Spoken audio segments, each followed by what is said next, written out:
The Read, Play, Learn spaces are so important because kids need to just bathe in books and early literacy development, and they need to have it all around them so that they feel and can just be immersed in learning wherever they are.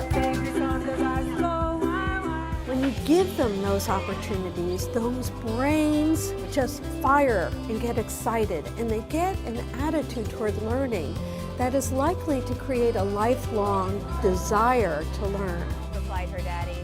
We know it is never too early to start reading, singing, and talking to our children, and hopefully every child will have a better chance to grow up in a language-rich environment.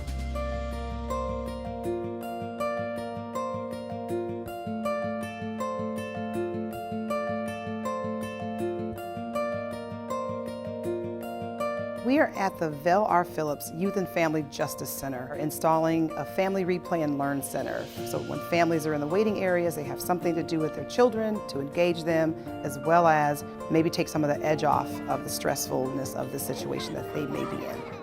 We're all in agreement that the early years of life are some of the most formative for children, and the more that we can do to provide families with information and education around how important they are in their children's lives is kind of what we all believe.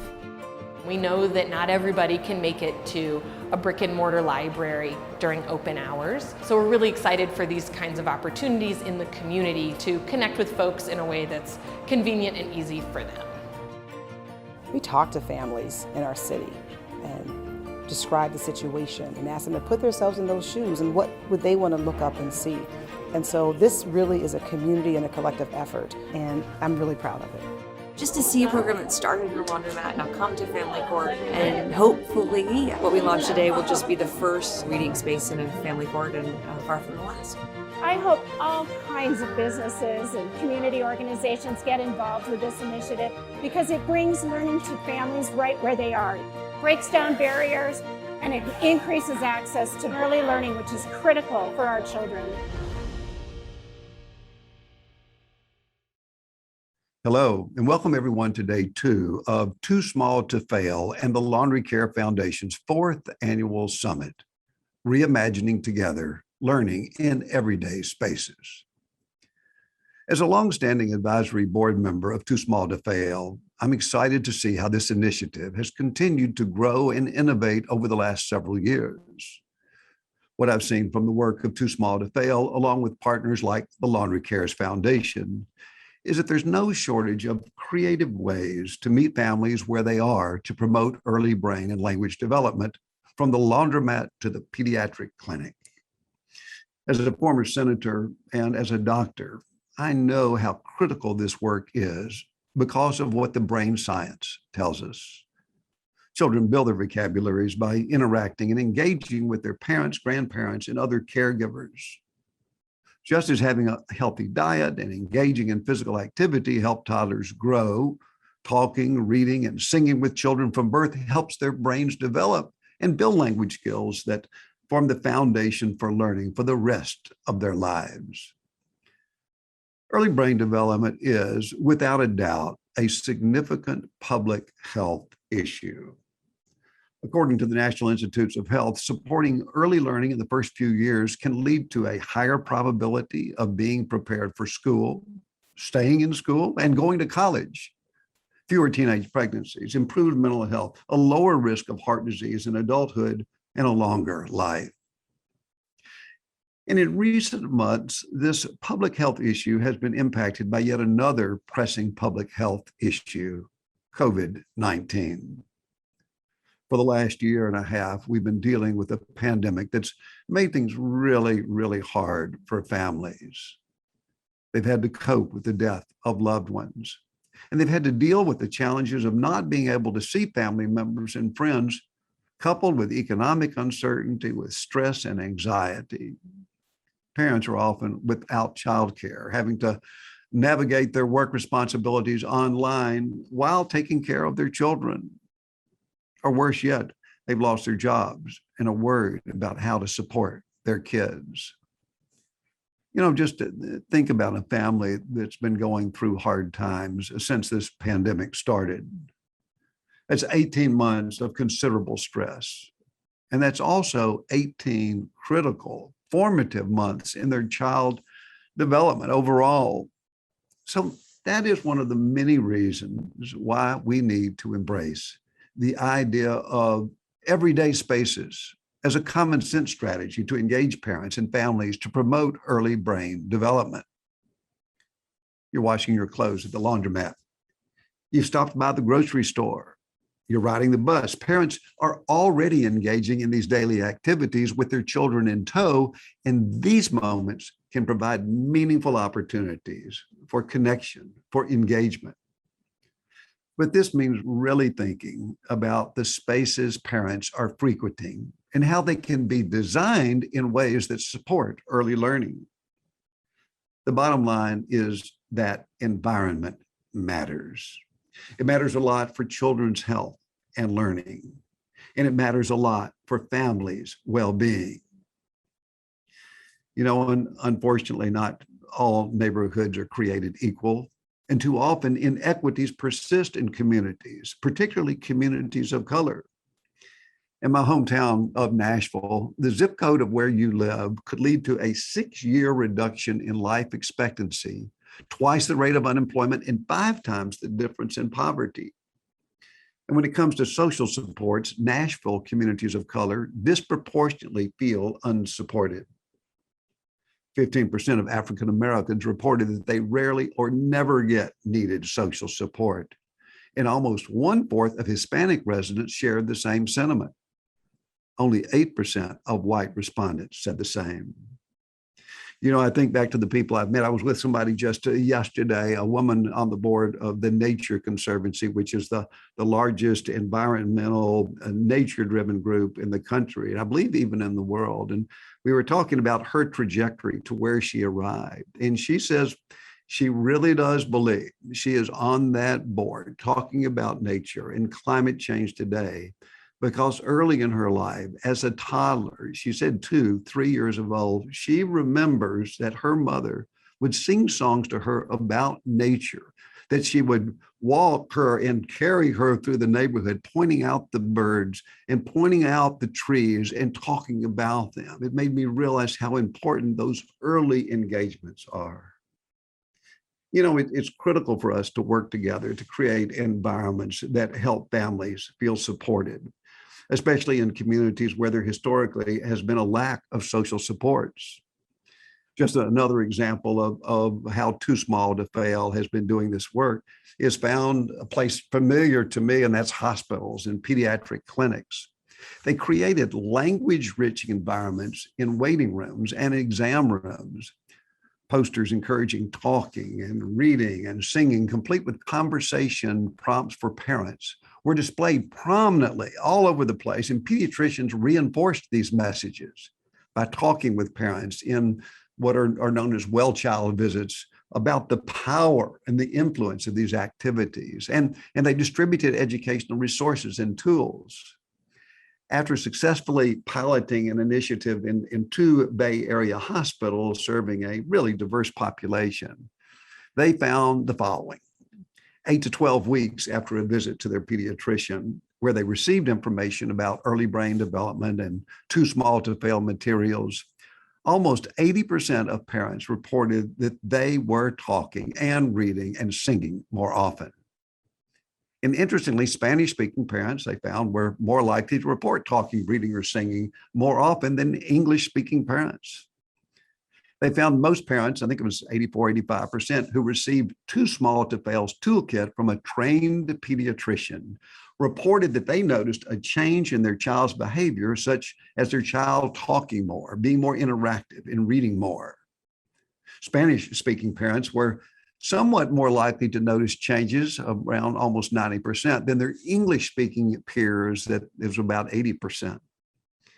You know, this initiative has now been implemented in over a dozen additional locations all around the country from coast to coast, including 4 additional hospitals and 8 medical centers and a local chapter of the American Academy of Pediatrics. And this is just one example of the unique approach led by Too Small to Fail, along with their local and national partners. By channeling innovation, by testing new approaches and forging unlikely partnerships across sectors, Too Small to Fail's model is working to reach parents at scale. And that's where all of you come in. It's terrific that there is such a diverse range of participants here. You know, we have community leaders and early educators. We have business and association executives and architects and librarians, all here to support young children's early learning and development. Together, the groups assembled here today have tremendous power to forge innovative and scalable partnerships in communities all across the country to support our young children's healthy development. As we work together, we must not underestimate the strength and power that lies in parents and the simple daily moments they share with their children. A conversation at the bus stop, or a story read aloud while the clothes are in the wash. We can all do our part to create environments and conditions to make these moments happen more often for all of our children. Thank you so much, Senator Frist, for those wonderful opening remarks. Hello, everyone. I'm Patty Miller, CEO of Too Small to Fail. Thank you so much for joining us for day 2 of the summit. Before we dive in, I just wanted to take a moment and pause and reflect on what happened on day 1 of the summit, which was Tuesday. Next slide, please. Wow, it was just wonderful and inspiring. The conversation began as it rightly should, with just the most terrific panel of parents talking honestly and openly with Miriam Calderon, Deputy Assistant Secretary of Education, about their experiences with their children in the neighborhood places that they go, the laundromat, the playground, retail stores and parks, and their hopes and wishes for what those spaces could be. Next slide, please. We then heard about the research and the glaring disparities by neighborhood and the impact on unfinished learning. We learned about approaches to leveraging those data to unleash resilience and innovation in partnerships with families. And we also heard some incredibly useful tools like the Child Opportunity Index that can be used to help frame issues and create momentum in our own communities. Next slide, please. Then Ralph Smith from the Campaign for Grade Level Reading moderated a really exciting conversation among leaders from multiple sectors, laundromats, grocery stores, public housing, playgrounds, about their approaches to transforming spaces into literacy-rich environments.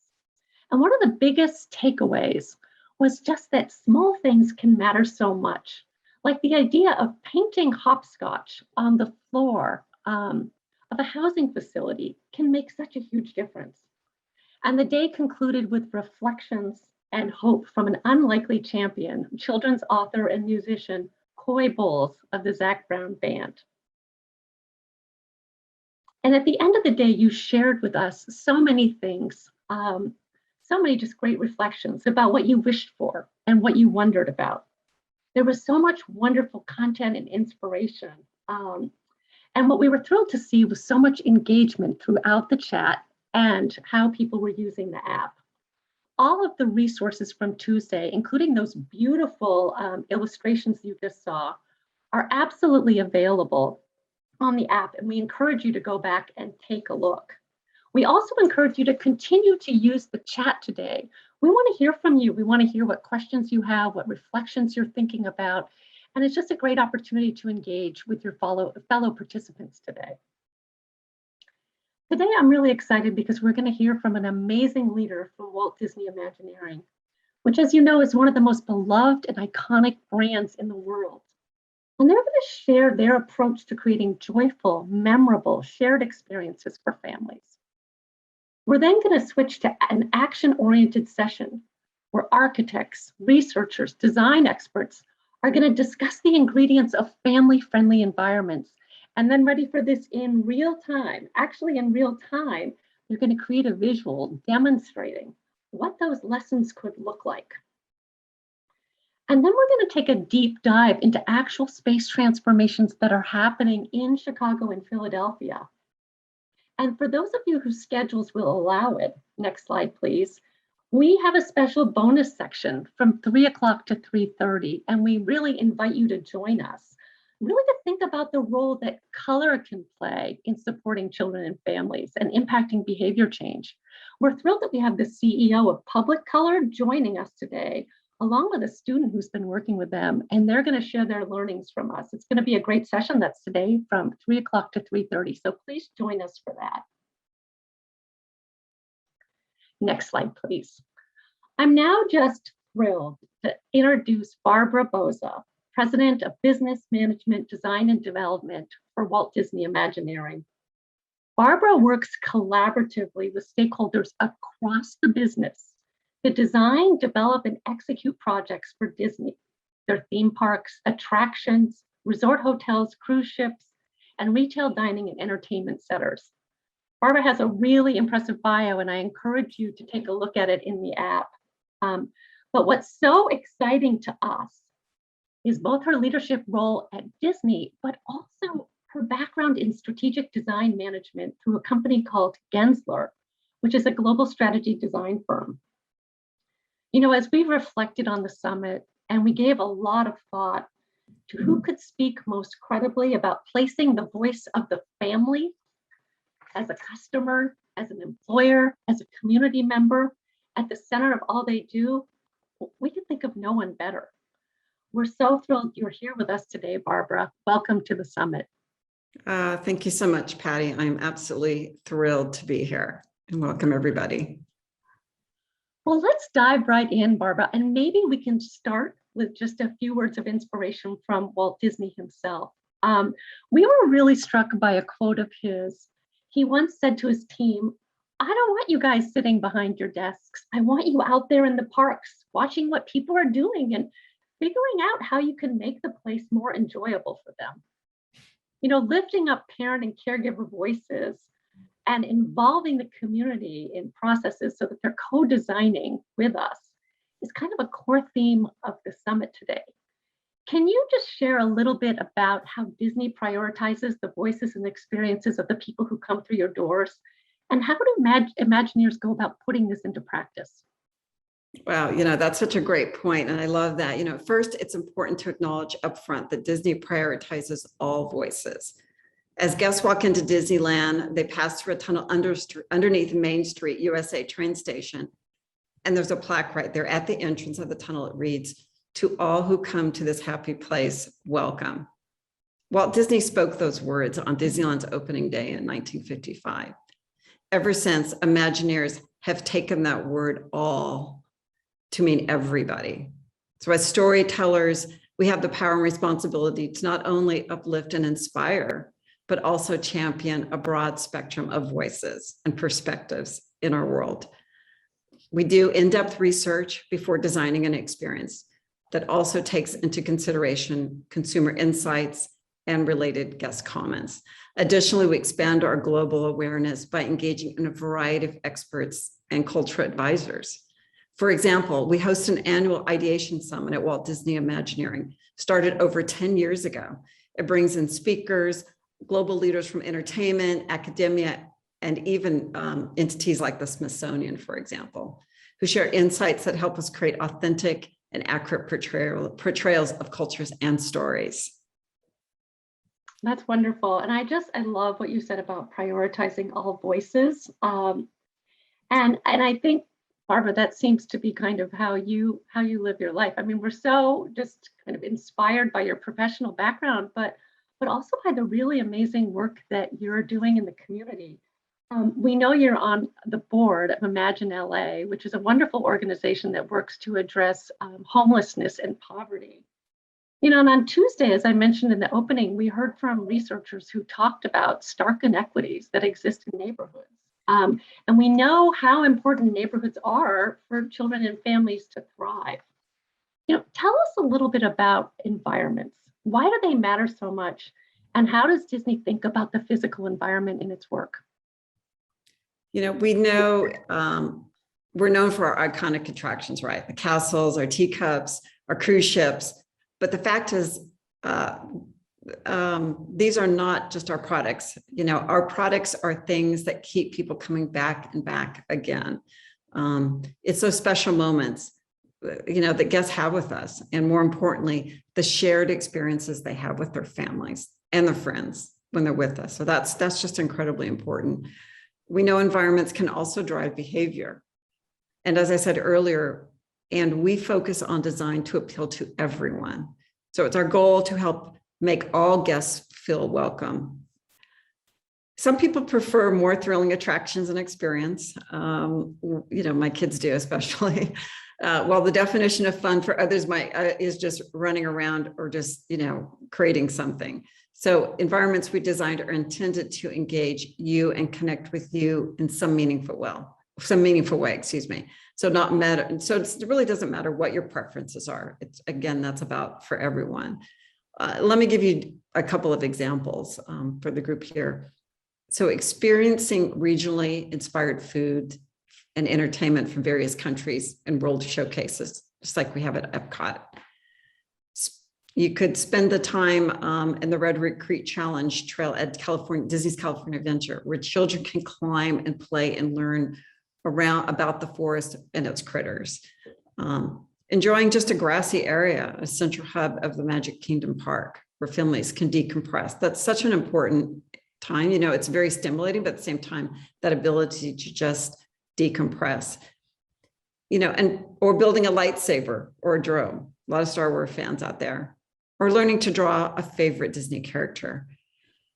And we just added a Walt Disney Imagineering Lab where kids can participate in hands-on experiments, while on board our newest cruise ships, the Wish. So just a variety of opportunities out there.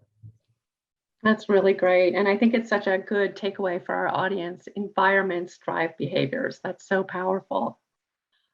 We learned that Fast Company recently named Walt Disney Imagineering the best workplace for innovators. Congratulations. That's just a terrific accomplishment. And one of the articles that we read, it said one of the secrets to Imagineer's success is the pairing of people with diverse backgrounds and expertise to make guests wonder, wow, how did they do that? Can you tell us more about this and how diversity in backgrounds, skills, and experiences is so critical to innovation? Oh yeah, and thank you. We are so thrilled with that recognition, because it is about, being innovative, really pushing the limits. So at Imagineering, we believe that a great idea can come from anyone at any level across our organization. Putting this into practice, though, means that collaboration has to be more than just a buzzword. It's something we live, and it directly results in more innovative products that not only push the boundaries in technology and storytelling, but also are more inclusive than ever before. To accomplish this, we pair Imagineers with a wide range of expertise, backgrounds, and experience levels to develop early concepts. And that collaboration continues to grow as the project evolves. As an example, ride engineers work with story development. Technologists work with concept designers. The process is really rewarding for all involved. And these diverse backgrounds and areas of expertise bring new ideas and solutions to the forefront. Inclusion specifically is integral in the creative process. I feel very, very strong about that, because it's important to us that our products and experience reflect the world around us. So not just they reflect, but they're actually created by those representing diverse backgrounds. Example, we recently shared details regarding the Princess Tiana themed attraction in development for Disneyland and Walt Disney World. This is a great example of an attraction that will be inclusive, tells a compelling story rooted in research trips that our team did in New Orleans, and will employ some of the latest technologies in ways our guests haven't experienced this before.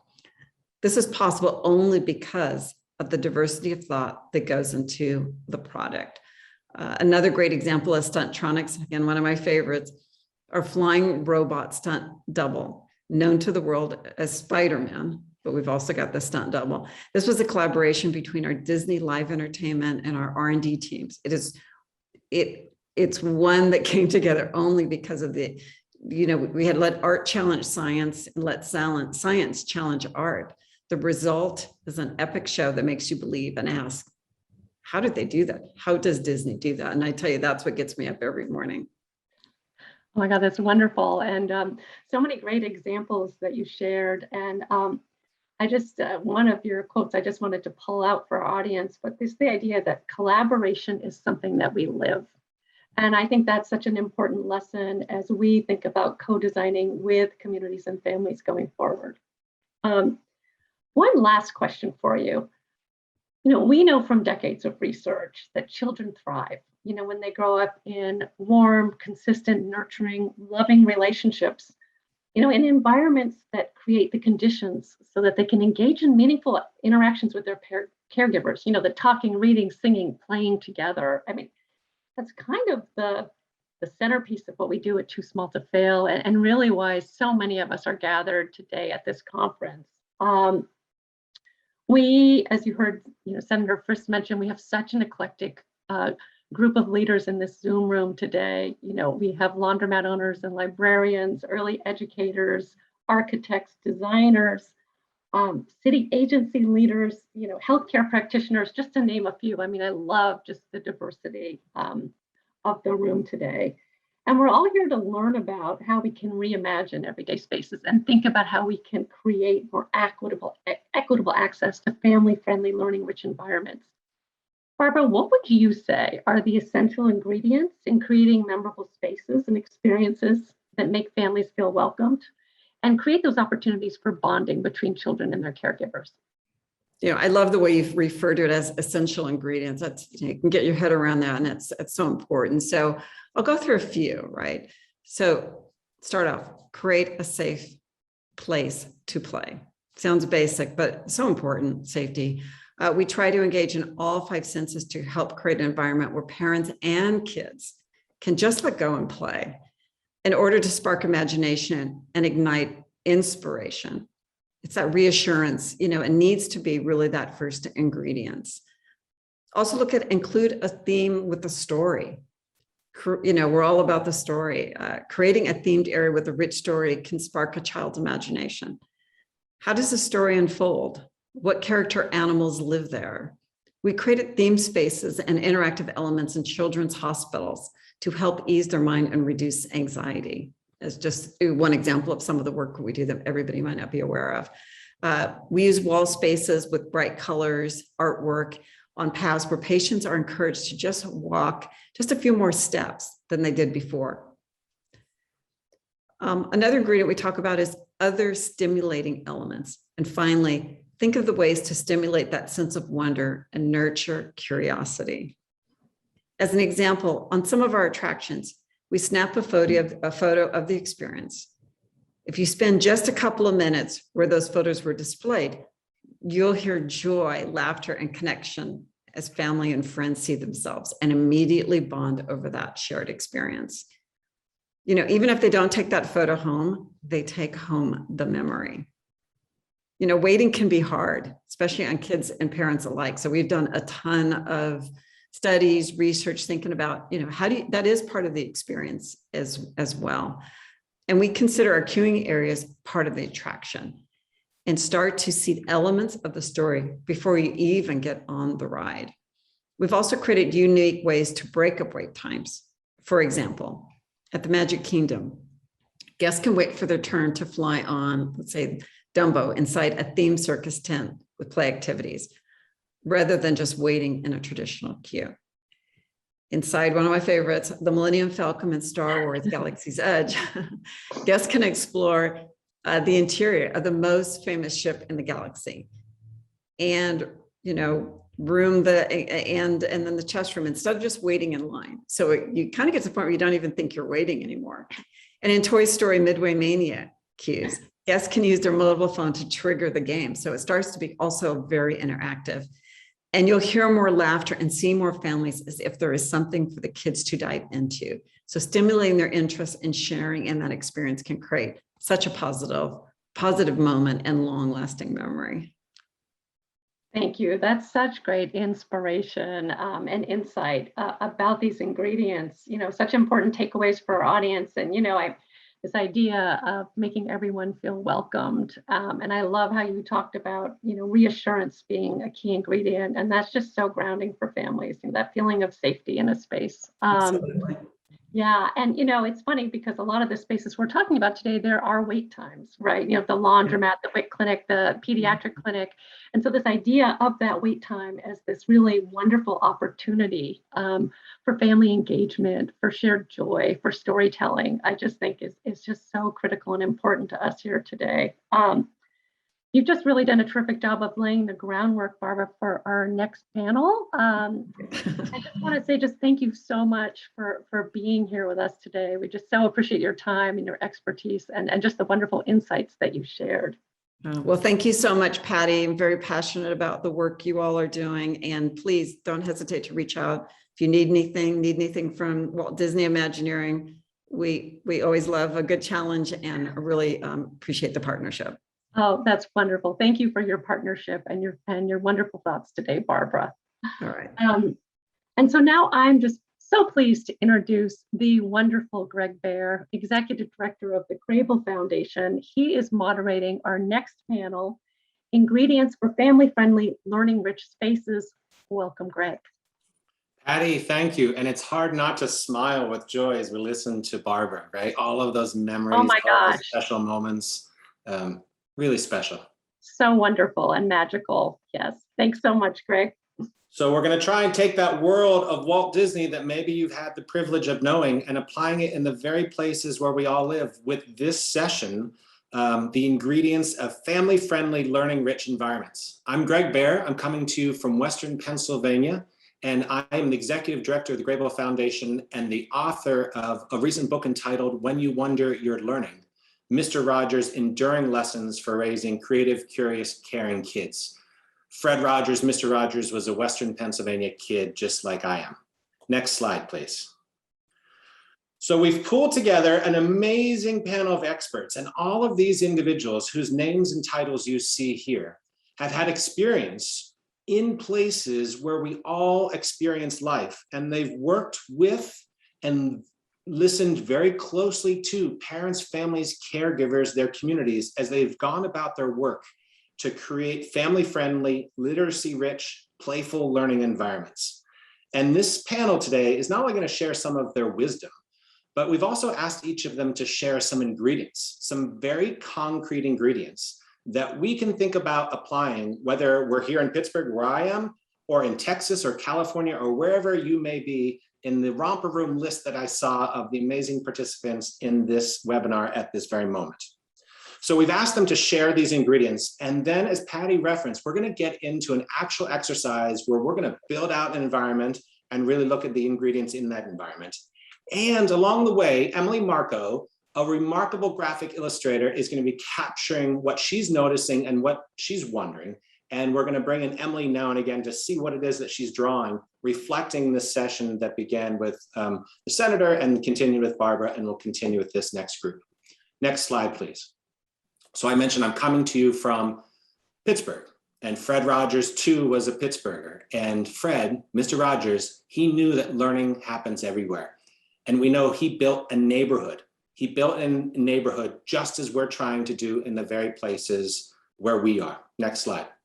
And so here in Pittsburgh, we've called upon individuals who are in and out of school. They're artists, designers, technologists, business owners, and others in networks, one of which is called the Playful Pittsburgh Collaborative, that really focuses on the design of spaces. And another one called Remake Learning, a learning network that focuses on the experiences that kids have, pulling upon everything that we're learning about learning itself to create more dynamic learning experiences, not only for the kids, but the adults in their lives. Next slide, please. You can read about some of this work in publications like Space to Learn, If Kids Build a City. Next slide. And what we've tried to do, and what all of our panelists have tried to do, is ask if kids, if families, if communities built this place, what would they design? How would they design it to spark curiosity, wonder, and joy?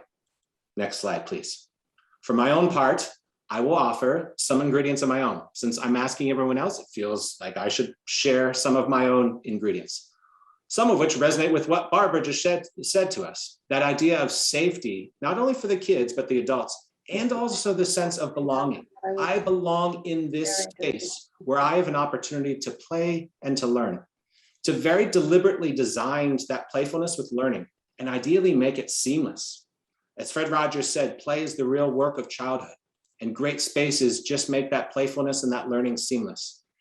And then, as Fred Rogers did so well, to use real things that nurture real impulses and real creativity in the settings where we're trying to do great things for kids.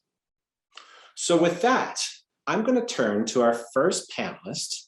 And you saw on the slide that we have with us Helen Hadani, who's a fellow at the Brookings Institution. So all the way from California, Helen, how are you? I'm good. How are you, Greg? I'm great. So you lead Playful Learning Landscapes at the Brookings Institution. And as part of that work, you and your team are working with cities and communities to transform places into playful learning environments, knowing that environment drives behavior, as Barbara just shared with us. So what are some of the important lessons that you've learned on how to partner with communities, underline with communities, when designing spaces? Yeah, thanks, Greg, and thanks for having me here today. So just to say that first, that Playful Learning Landscapes is really based in developmental science, meaning we are creating physical spaces that bake in the science of learning to spark quality caregiver-child interactions. So, and what we're learning through this work, which is a collaboration between the Brookings Institution, researchers, and Playful Learning Landscapes Action Network, which is based in Philadelphia, is that scientists need to work in collaborative teams of community members, architects, city leaders, and urban planners. And so the designs really need to be informed by community input with respect to where they are, the placement of them, the form, the design of them, and their uses. Next slide, please. And so here you see on the left, Urban Thingscape. And this is a bus stop in Philadelphia that was reimagined as a hub for interaction with puzzles, for example, on the back of a bench, and a special hopscotch game that really builds executive function skills like flexible thinking and self-control. And this is a wonderful example of how community leaders worked with architects and researchers and nonprofit organizations to create the design blueprints for this space that were really adapted to and followed community requests and desires for the location and design of the space while preserving the science of the designs. And then on the right, you see a photo of a project called Supermarket Speak. This turns a daily trip or weekly trip to the supermarket into a learning opportunity by adding simple signage, like you see here about apples. Or another example is maybe in the dairy section, you would have a sign that says, "Where does milk come from?" And so those are just a couple examples of playful learning landscapes. Next slide, please. And then here is an illustration of a soon to be built playful activity at a bus stop that's going to be built in Santa Ana, California. And I show this again as an example of how the community had input into this activity. This comes from stories that parents told about playing Loteria, the game, with as a child, fond memories of playing it as a child, and how they love to play it with their own children. And so through this game, children can learn about shapes and colors and numbers and iconic figures in their communities. Helen, we love seeing these very practical examples. We can imagine them whether we're in a rural town or in the middle of a big city. We asked each of our panelists today come up with just 3, even though you probably have 29, 3 ingredients for these learning-rich family design spaces. So can you share with us your 3, please? Yeah, sure. Next slide, please. So the 3 ingredients that I listed for created family-friendly literacy-rich spaces are first to promote quality caregiver-child conversations. So in the supermarket speak example, adding simple signage in the supermarket, researchers found increases of up to 33% more conversations between children and caregivers, just with this simple intervention. Very low cost, and very simple. So that's one example. Secondly, to foster STEM reasoning or STEM literacy. So we know that building strong STEM skills in young children is really critical for their academic trajectory and their being successful in today's world. And so an example in Urban Thinkscape is researchers found that children and adults talked much more about numbers and spatial relations and colors and literacy in that space compared to a control space. And then lastly, supporting language development and literacy. So both the spaces that I talked about, including the Lotteria game, Supermarket Speak, and Urban Thinkscape, all of those fostering language development and literacy. A specific example in Urban Thinkscape is there's an activity there where children sort of jump on different tiles or different spaces to create a story. And so those are three ingredients that we at Playful Learning Landscapes really feel are critical for creating family-friendly, literacy-rich spaces. Helen, thank you. Thank you for sharing that. In this amazing superstar panel, we're going to turn next to Jilliana Melzi. So we mentioned we have this diverse group of experts. Jilliana is an associate professor in the Department of Psychology at New York University. So we're going to go from one coast to the other. Hi, Jilliana. Hi, how are you? Hi, I'm everyone. great. So your work focuses on creating culturally responsive interventions to support early learning and development. So what are some of the ways we can design environments for families of diverse backgrounds with a culturally competent lens? Yes. Next slide, please. So I think that for me, before talking about the ingredients that I think are essential, I just want to give a little bit of background of the way that I approach designing for, and I always think about families that have been marginalized, either because of racial characteristics, linguistic characteristics, or cultural characteristics. So what do you see here, right? Is this glass half empty or half full? The image that I'm showing right now is often used to uncover your outlook in life. But today, I will use it to illustrate how the discipline, developmental psychology, views and talks about a large portion of US children, those from culturally, racially, and linguistically diverse communities, such as Latina children and their families, who are the focus of my work. The science that informs our educational and policy decisions and our designs tends to view young Latina children and their families from a half-empty glass perspective. We focus on the empty space, on the skills children lack, the activities that parents don't do. So when we're designing, that's what we're thinking about. We are comparing, in essence, children's skills and family practices to standards developed from years of descriptive research with white English-speaking families. We rely on methods and measures informed by this research. We then design interventions, design efforts to fill that empty space, disregarding what is already present. Next slide, please. This approach not only reflects, but also perpetuates social and racial inequities. Next slide, please. To ensure equity in our designs and in our efforts, right, we need to shift our attention to the filled space of that glass, identifying the assets of children and families from culturally and linguistically diverse community. My research is focused on that. That's exactly what I do. I try to identify the language and culture-based practices that support young Latina children's early literacy and more recently early STEM, right? So that is the perspective that I come with. Next slide, please. So using that perspective, when I try to think of really elevating, privileging the voices and the perspectives of families and communities that are often marginalized, when I think about them, when I think about designing for them, the three basic ingredients for family-friendly, learning-rich spaces are the following for me.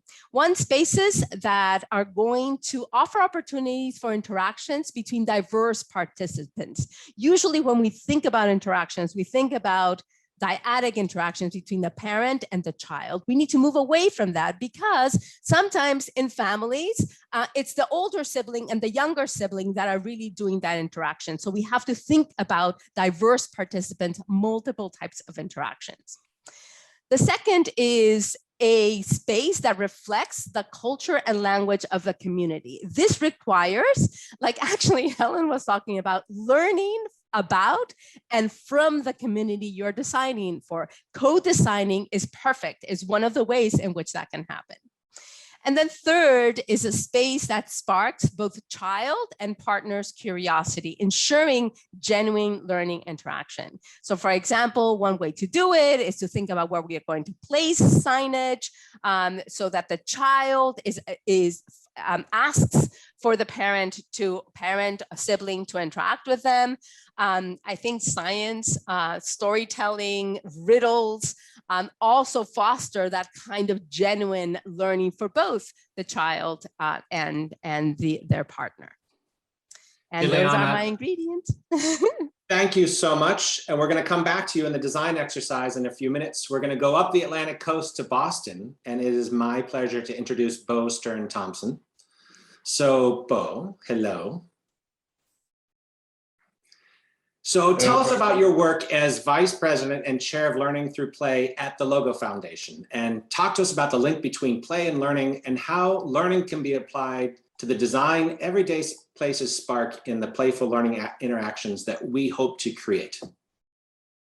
Thank you, Greg. It's really a pleasure to be here. And I must say the examples you started sharing and the keywords around curiosity and wonder and joy in the neighborhoods as inspired by Fred Rogers resonates so much with what we intend to do in Lego and the Lego Foundation. And it's such a critical opportunity right now to enhance the opportunities of imagination and play, given where we come from. So the Lego Foundation owns 25% of the company, and our aim is to empower children to be creative and engaged lifelong learners and to equip everyone to see the opportunities for playful experiences. So we use these assets to inspire all types of play through all types of different materials. So please do not only think about the Lego bricks, but really how we think about the ways that the potential of creativity and learning can be embedded into our environments and open up for much more co-creation and participation.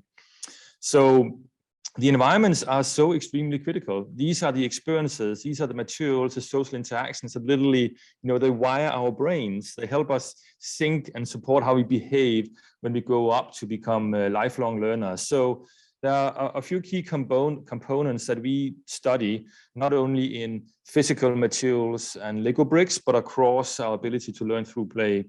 And one of the things we've done recently is to develop an urban play framework with our coalition partners. And some of these three ingredients really touch upon almost like a creativity ladder to, connect, to interest, to explore spaces, and then transform and co-create. So the first one, if you click the next one, is really around creating opportunity.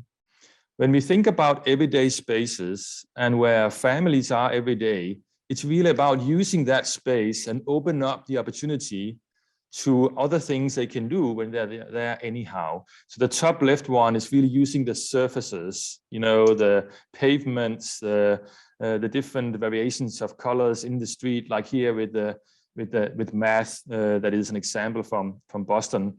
Or you can go a little further to say, well, furniture obviously is something that is in the public space, but this is a movable furniture. So basically you can pop up furniture from the street by just stepping on a little sensor. And children and families can create their own heights of the furniture. But it's really that place where you are anyhow, create that opportunity. The next thing you can do is to think about, the next slide, please, is to expand the use of facilities, to say, well, there are probably more things we can make use of these spaces for, more things we can add to the elements. So this is the top one is really an opportunity to add sound to the space. You basically bring your own mobile phone, you place it in this little device, and it's from Denmark, and then you actually create your own energy to amplify the sound from the phone. It's not very loud, but it creates a little space around you in the area. but it's thinking about other ways you can expand the creative use of the environment. The lower one is really begin to think about how one can explore the environment and the richness of the data that exists.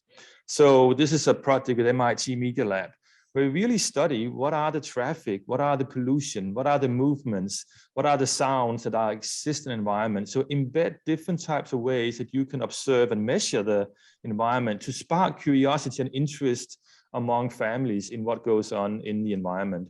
Which goes to the last one, next please, which also is touched upon in some of my other fellow panelists here. Is really about enhancing the co-creation and co-engagement. So creating opportunities, really expanding the active engagement and curiosity. You can expand the use of the facilities to add more functions, more playfulness, but it also comes down to really helping families and participants, citizens to co-create the understanding of what are the needs and how to address these. So we have built the change workshops where children are becoming journalists and families, journalists into the environment. They build models of what they see and get ideas, and they discuss the improvements that they can make.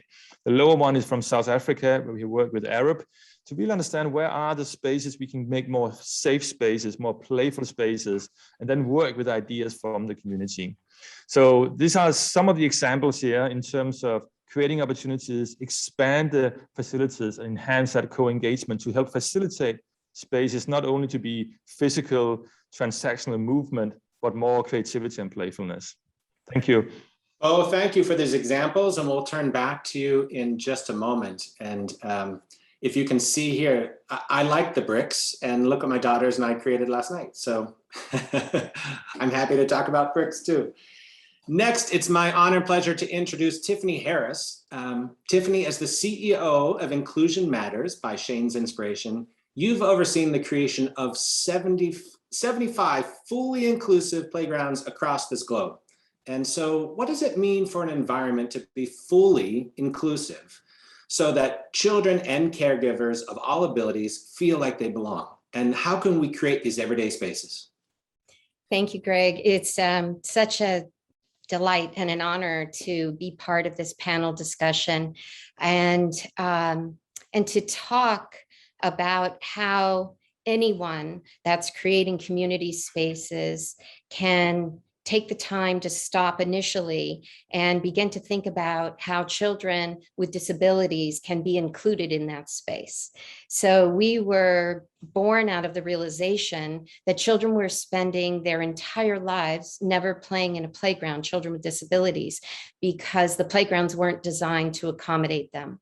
And when a child misses that opportunity in early childhood, they miss the opportunity to develop socialization skills, to develop executive functioning skills, to really develop all of the things that are core and key to their success as they travel through their lives. And so we just couldn't imagine, first and foremost, that a child could miss playing in a playground. It just seemed like the most natural things for every child to be able to do.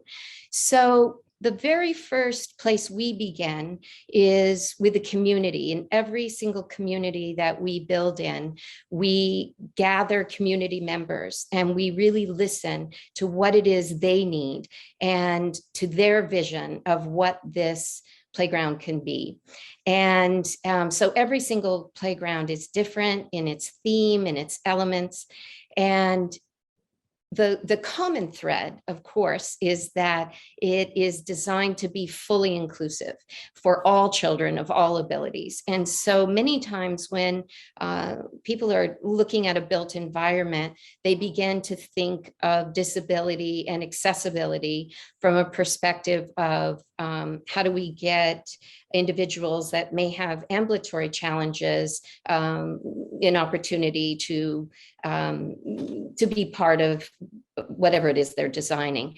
But they don't think beyond the other scope. There's a large scope of disabilities beyond ambulatory challenges. So when we design a playground, we look at how are children with autism or cerebral palsy or Down syndrome or sight impaired or hearing impaired, how are they going to engage in this play space fully and alongside their typically developing peers in every aspect of the playground. There's not a special place where children with disabilities are able to play and then suddenly it's not accessible to them. The entire environment is thought through so that every child has an opportunity to play side by side, and also that it's sensory rich, and that it takes into consideration the ever-growing population of children with autism, and that sometimes playgrounds are overstimulating and they may need a place to catch their breath. So you can see in the bottom right-hand corner, it's a tree stump, and you can crawl inside that tree stump, and suddenly everything from an auditory perspective and a visual perspective just slows down a little bit, and they can catch their breath and then come back into the center of play. There's imaginative play for children who may have a brain injury, or certain children with cerebral palsy sometimes have trouble with imaginative play. So the more thematic you can make an environment, the better the opportunity for engagement. Next slide. We are so thrilled and appreciative of our partnership with Too Small to Fail, especially as it pertains to children who may be nonverbal. And we integrate these panels, these talking is teaching, playtime is talk time panels in every one of our playgrounds. And the prompts are really helpful to a parent or a caregiver to just have a natural conversation in the midst of playing in the playground with their child. And for many parents of children who are nonverbal, sometimes that's difficult. And so we want to provide as much support for all of our families as possible. And the other key ingredient is that the playground is just as fun and challenging and exciting for a typically developing child, so that all children are enjoying the play space. Tiffany, you've shared with us some amazing examples. I love your third ingredient here about encouraging kindness. As someone who's wearing a Be the Kind Kid t-shirt, can you talk about kindness in that learning environment? Well, I think there's an inherent opportunity for kindness in a playground that's designed for children of all abilities. We had one of our children who's grown up since he's very small and is now 20 years old, say to us, that is the ingredient that changed his life. Sure, it was great to play and to make friends, but the kindness, the fact he was welcomed into friendships and welcomed into play, changed his life. And he began to go about his life assuming he would be welcomed, and then very often he was. So I think there's an opportunity to integrate word prompts that create a treasure hunt and say, can you, how many acts of kindness can you spot today in the playground? How many acts of kindness can you create? And just to get children thinking about kindness with each other is so important. Thank you, Tiffany. We're going to come back to you in a moment. Thank you. It's now my pleasure to introduce Dave Brose, who is with Gensler. Dave, hello. Hi. Hi. So you're an architect, and yes, you're always thinking about the aesthetic environment, but all of these things we've been hearing from Barbara and our panelists, there are things that you've also internalized in really designing environments, recognizing that environment drives behavior. So can you talk about how you've made this part of your design process? Yeah, I mean, listen, the world's moving faster than ever.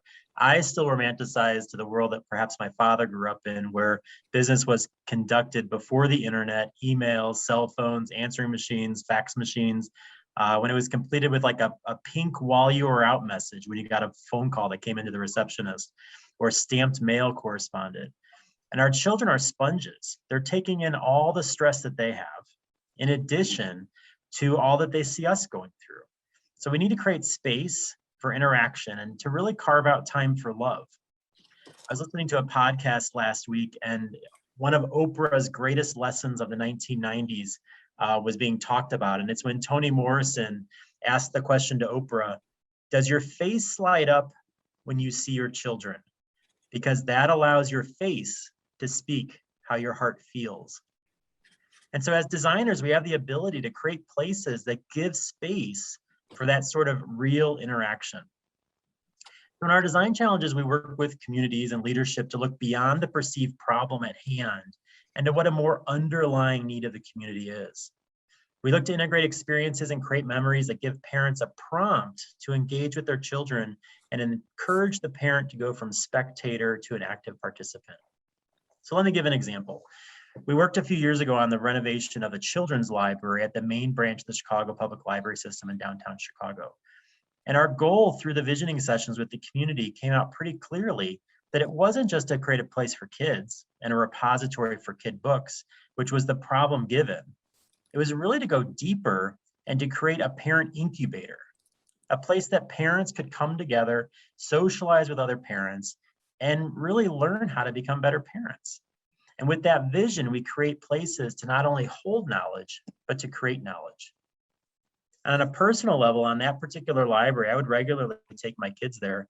And one of the librarians was also trained as like a play specialist. And that librarian would be on the ground interacting with my kids. And I learned something new every time I went. So while my kids were going thinking they were getting the best new children's library books that the library offered, I was actually going to learn how to become a better parent. So I'm a firm believer in data. And the question is, does it work? And so there's 3 metrics that the librarians had assembled for us in the year after the library had opened. The first was they had told us to anticipate 7 to 10 strollers a day in this library. After the renovation, they were seeing 70 strollers a day. Before the renovation, the library was visited by neighbors and by local community residents. After the renovation, over 50 different zip codes visited the library on a monthly basis. And before, probably the most powerful on this one, because we live in that world, that supercharged world, like I said in the start, where it's cell phone, text messages, emails nonstop. Before the renovation, the kids ruled the roost. The parents were actively disengaged on their cell phones and not paying attention to what their kids were doing. Then after the renovation, the parents were on the floor actively engaged with their kids because they were watching each other and learning how to become better parents. And the only time it was reported that the parents were seen with phones was when they were taking photographs or videos of something their kid was doing in the library. So do I believe design matters? You bet it does. And if I can create a space with a visionary leadership team at the Chicago Public Library that wanted to get parents engaged in learning how to get to the root of the problem with a parent incubator and get off the phone, it looks like we've done it. Dave, thank you. You and your colleagues at Gensler have done something so cool that we're all about to see in just a few minutes. And we're going to bring you back in just a moment. But I'm going to leave with this question: do we design for love? That's essentially what you said at the beginning. Do we design for love? Do we design for kindness, as Tiffany just said? We're going to take a pause. We mentioned that Emily Marco, this remarkable graphic illustrator, is with us. And Emily, if we can see what you've been wondering and thinking about as you've been capturing this brilliance of our panel during this session. So if we can pull up the graphic illustrations so far. I'm wondering, oh my gosh. You better have in there, did we design for love? So please use the chat function, because we'd love to hear from all of you what you're noticing, not only about Emily's capture, but also the things that you've been writing down as we think about playing with real things. We've talked about safety and belonging. We've talked about inclusivity. Environment drives behavior. It creates opportunity. How we seamlessly blend literacy and STEM into these environments. Design for love, design for kindness. This is beautiful. I'm going to give you all just 10 seconds, 15 seconds. Just look at this so far.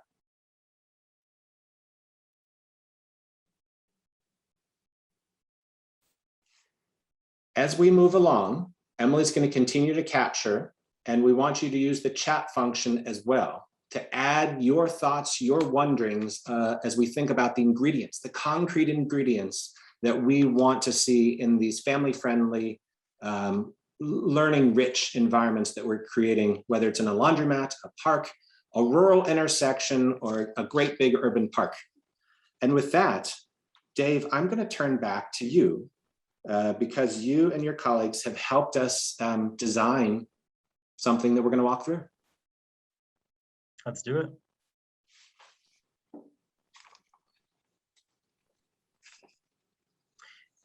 So what we tried to do, we live in a world of HGTV where there's an expectation that design kind of unfolds in front of us. So we've been working with the panelists to create an environment, because at the end of the day, a picture is worth 1,000 words.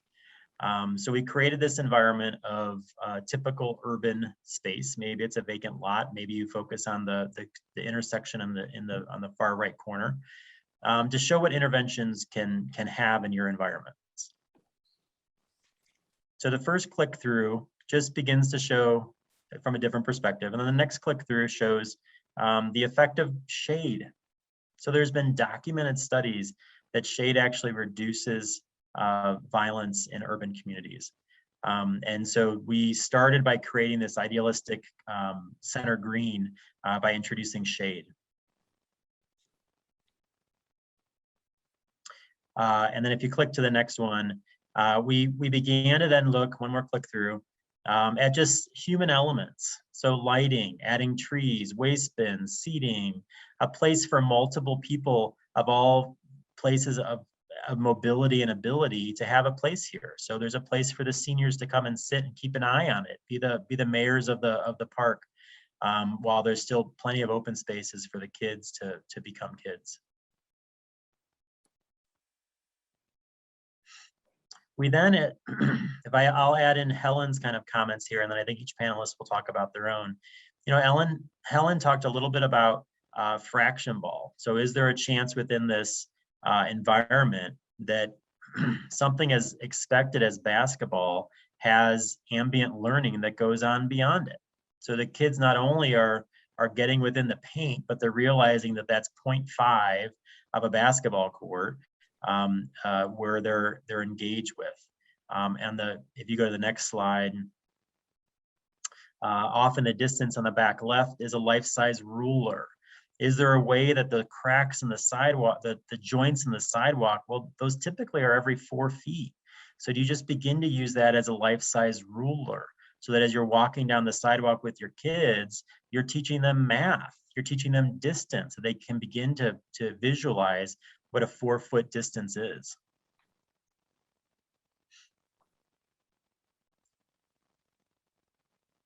And then I think we're switching over to.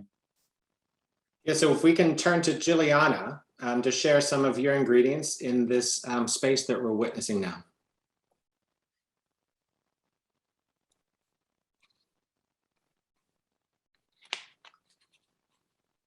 Juliana? Yes.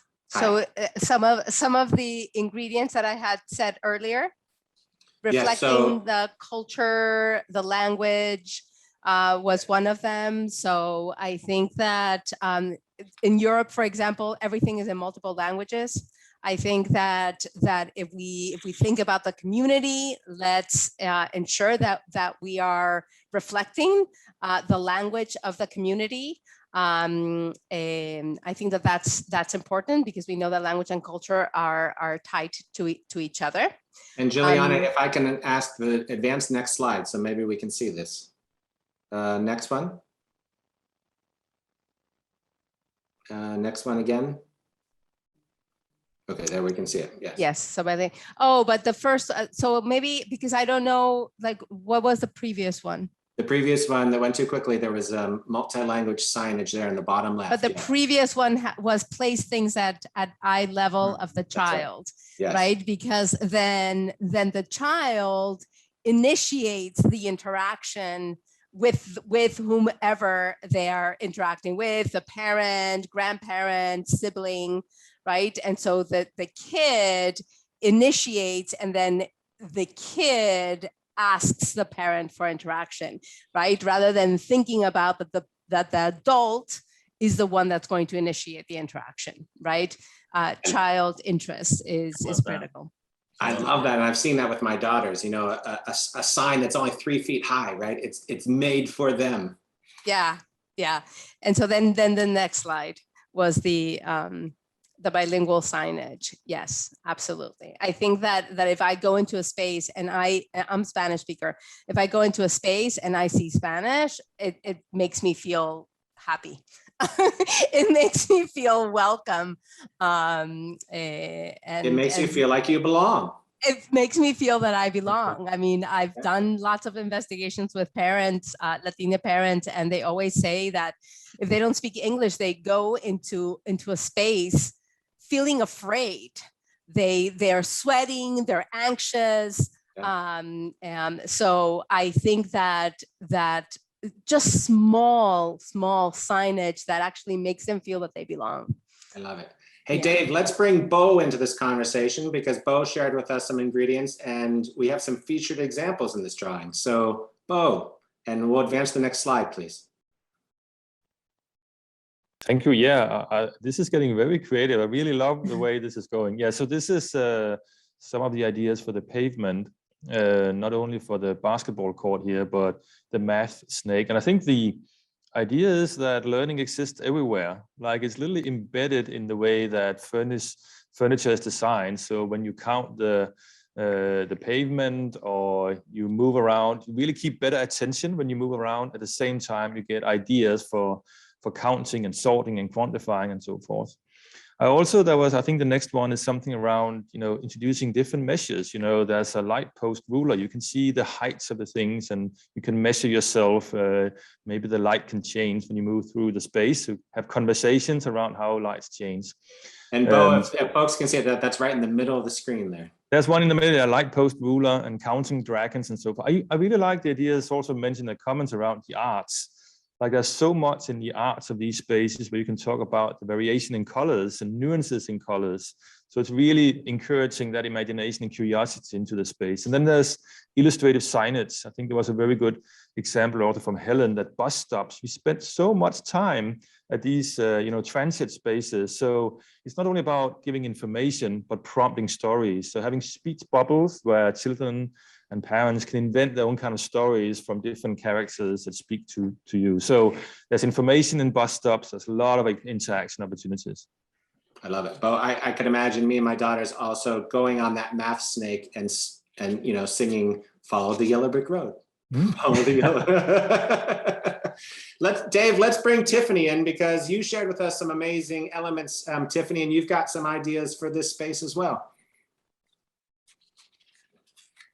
Yes. So, you know, I love how accessible it is. First of all, what an extraordinary transformation. It's just like it takes your breath away how amazing this space is. And, you know, everything feels like a child with disabilities can engage, can, you know, traverse everywhere. You know, you could have wheelchair basketball on the basketball courts. There's some fierce wheelchair basketball players. And oftentimes that's amazing to have in this space because just in that moment, there's an opportunity to dispel misconceptions about people with disabilities. So creating a space where everyone is included, really the ripple effects of that are extraordinary.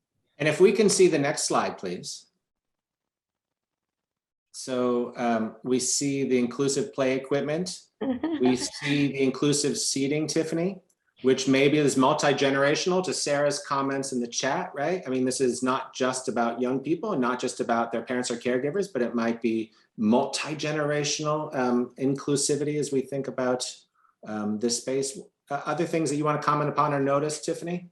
Yes, certainly the multi-generational aspect of it. There are grandparents that may have disabilities that want to come to the playground with their grandchildren or parents, and a lot of times they hesitate because they can't get to their child or grandchild quick enough if they're in a sand pit or wood chips. So this just creates a play environment for everyone.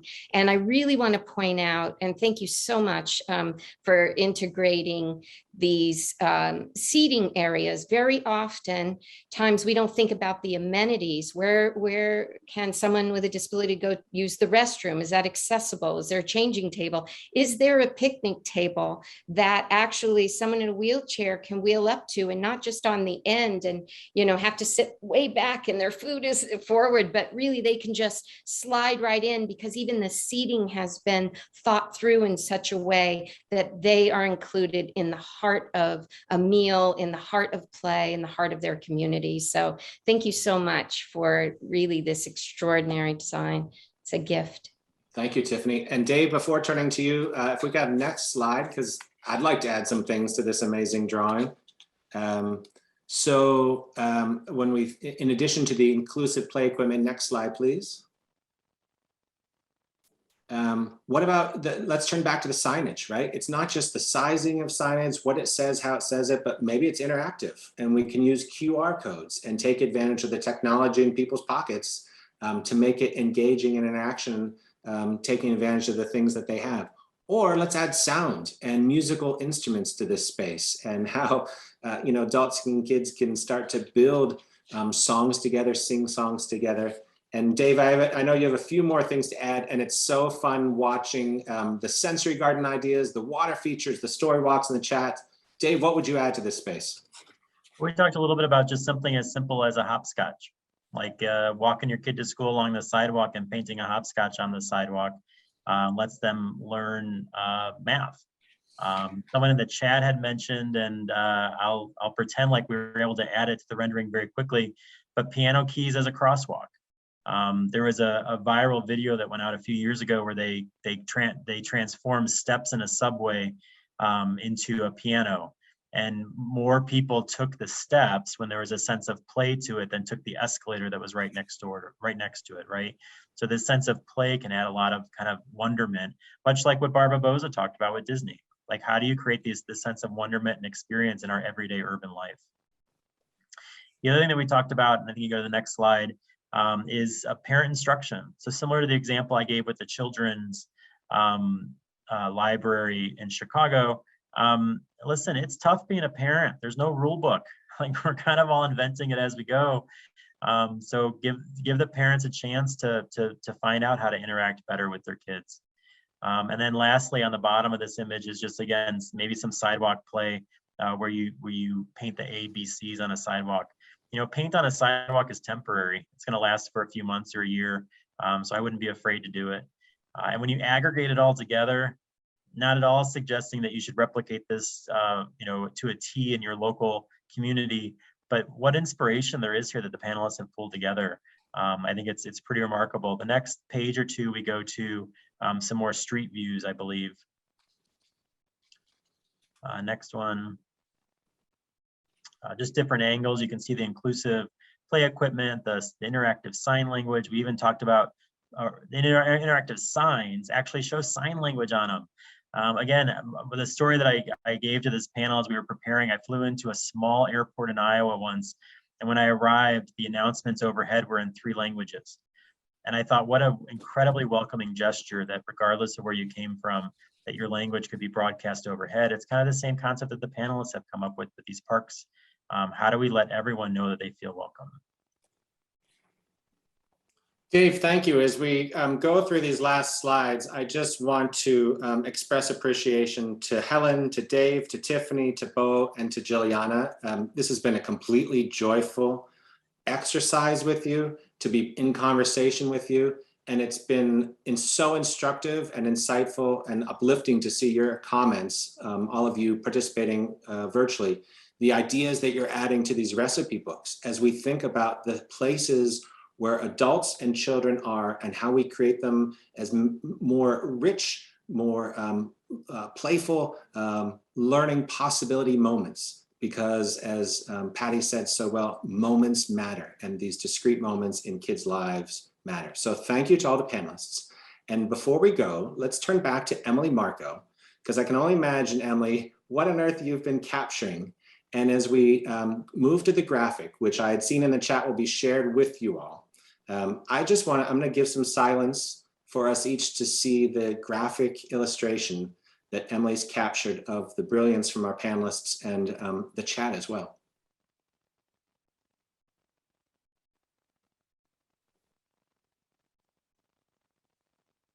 It's wonderful.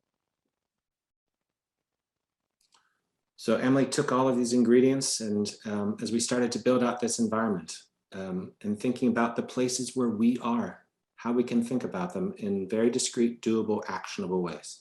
Thank you.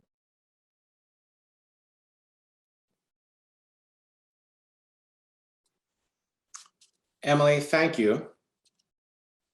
I know the folks at Too Small to Fail will share this with you all. And I know I can say on behalf of Too Small to Fail, we didn't have enough time. So we're gonna figure out a way to bring this back as a webinar, engage you all more, go deeper in our thinking and in the possibilities and really wonder together, because when you wonder, you're learning. It's now my distinct pleasure to turn this position over to Jane Park, the amazing director of Too Small to Fail. Jane, thank you for having me. Thank you for having all of our panelists, and we look forward to what's still to come. Thank you. Thank you, Greg, and hello, everyone. We appreciate you being here with us today for our 4th annual summit. And I'm just so delighted and inspired by the wonderful and incredibly diverse group joined here today. I'm thrilled to introduce our next session called Co-Designing with Students, Families, and Communities. As we've heard from our speakers and panelists since we kicked off the summit, we know how critical it is to anchor our work and any design in the voices of the children and families that we're here to serve. This, in our perspective, is the first and most important ingredient in designing any new neighborhood space. And as we continue with our program, our hope is that we can all really learn from each other on how we can engage in this process of co-designing with communities. Over the past couple years, Too Small to Fail has been so thrilled to partner with organizations like the Laundry Cares Foundation and groups like Kaboom. Our project that we've been extremely proud to work on has been in partnership with students, teachers, and professors from Josephinum Academy of the Sacred Heart and the School of Design at the University of Illinois at Chicago to reimagine the laundromat environment to be more comfortable, learning rich, and inviting for children and families. And really, who better than students themselves to share their vision for what their local laundromat and other neighborhood spaces look like. Just before we bring on our panelists, I'd like to introduce Lisa Ratliff, CEO of Kaboom, to share about Kaboom's mission and the project that we've been working on together. Thank you, Jane. I am so delighted to participate in today's summit and to share a little bit about how Kaboom works to transform everyday spaces into hubs for playing and for learning. For those who are not familiar with our work, Kaboom's a national nonprofit committed to ensuring that every kid in every community has the most amazing place to play. Our mission is to end play space inequity, because the reality, as crazy as it sounds, is that playgrounds and play spaces are not available to kids in all communities, especially in communities of color. To achieve this goal, we have to think about incorporating play into places where kids spend their time. So places like their schools, their parks, their community centers, those are the things that immediately come to mind. But our kiddos also navigate the world in other spaces, on public transportation.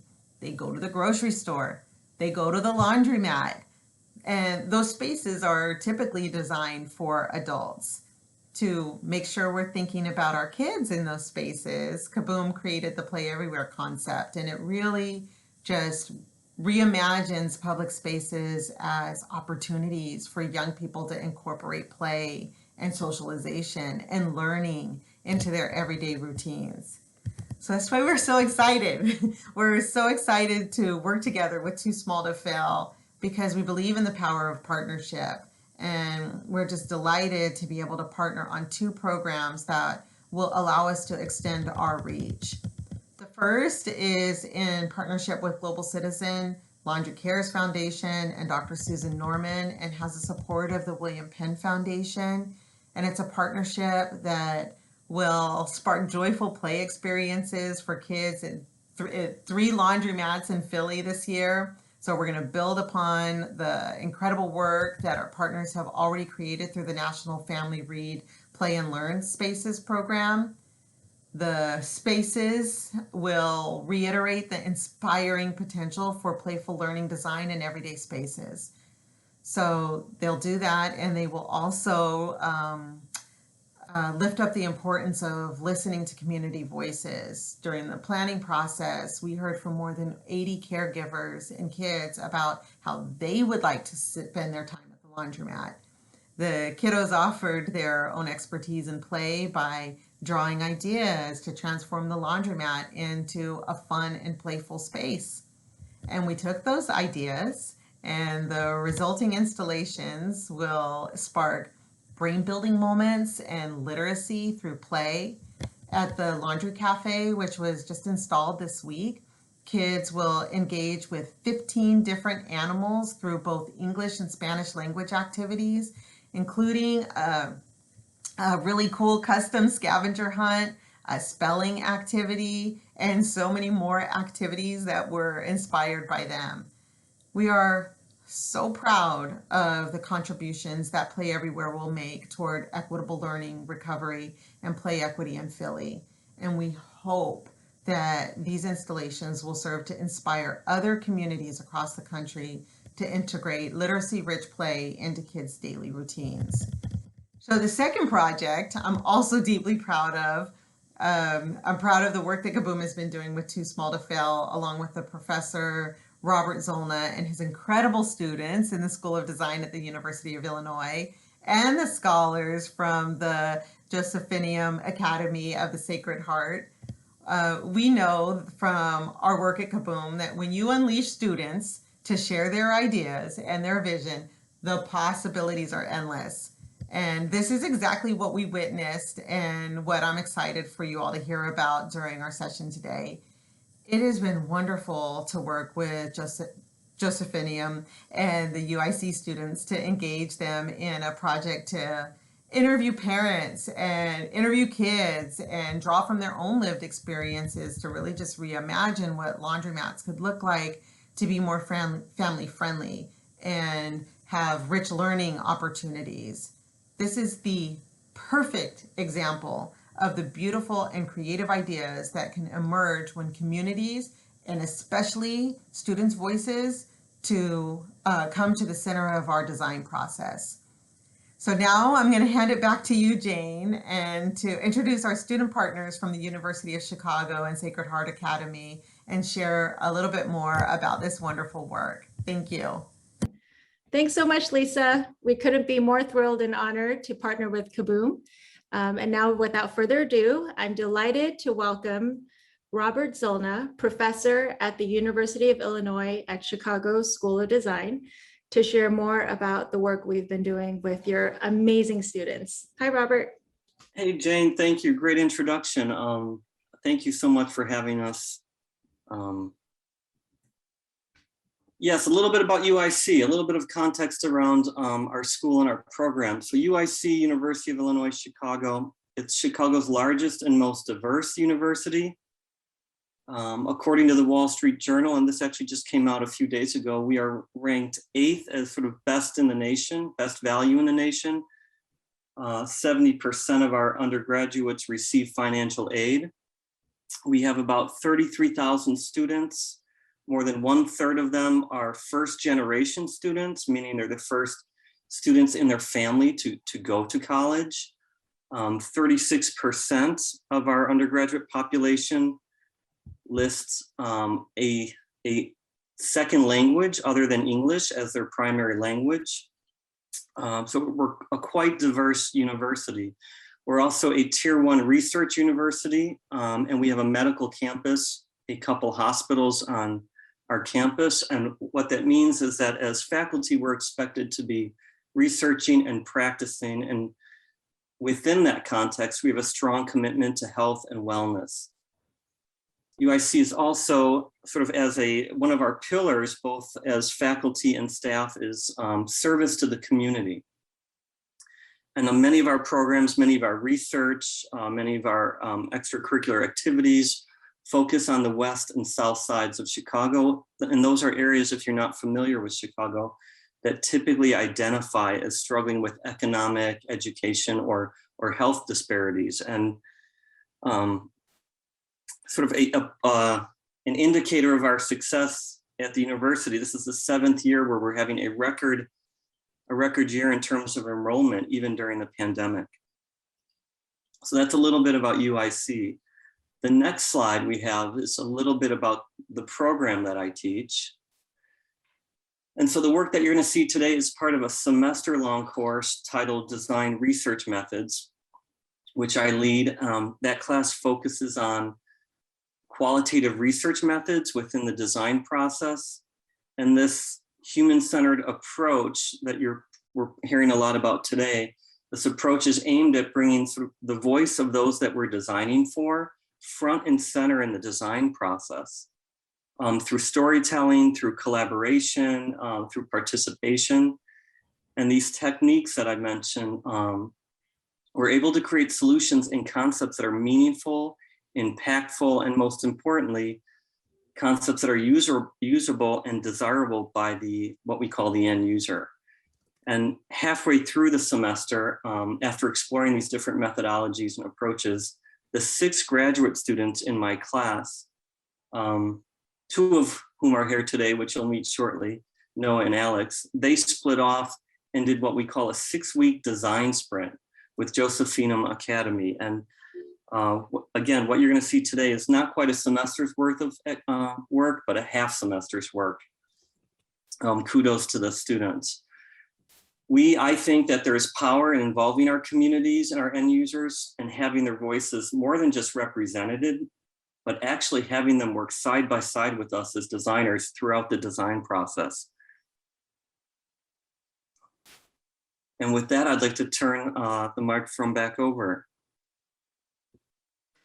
Thanks, Robert. Yeah, so on the next slide, we can see a little bit about what the process looked like that we went through. It was a great opportunity to work with Too Small to Fail, Kaboom, and Josephinum. Myself, Noah Wongren, and my fellow classmates really enjoyed the process of developing concepts towards literacy equity for children of all backgrounds. So the driver behind this project was looking at laundromats as an opportunity to create sort of a learning intervention for children who may not have access or exposure to learning, or even to just increase that level of exposure. So the idea was to have learning stations that could work as interventions towards literacy. Here we have a diagram that shows a little bit about the design process. It shows an expansion of ideas and thought, and then sort of a definition and a contraction again, and then an expansion as we explore what within the definitions, and then a contraction again as we start to prototype and concept. As Robert mentioned, this was a design sprint. So in this case, we started the sort of expansion with a brainstorm with Josephinum Academy. It was great to have sort of voices of the community and connect with other people who have different lived experiences and a range of backgrounds in order to better understand the situation that we're designing for. From there, our team of grad students started to define what we found in the brainstorm. One common thread, or 3 common threads rather, that we came across was community, activity, and the sensory experience of being in a laundromat. From there, we started to broaden again within that defined realm. And that's where we started to create concept sketches that we're calling ideation. And that's kind of where we left it at this sort of open expansion. The next step would be to define and refine these concepts again. On the next slide, we can show a little bit about how we went about this process. We used a digital whiteboard space because this was sort of the height of the pandemic in spring of 2020. As a way to digitally collaborate with the Josephinum students, Too Small to Fail, and Kaboom.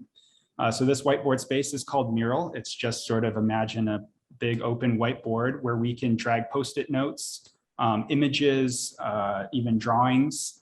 And we use this tool along with Zoom, breaking out into individual breakout rooms to conduct this brainstorm.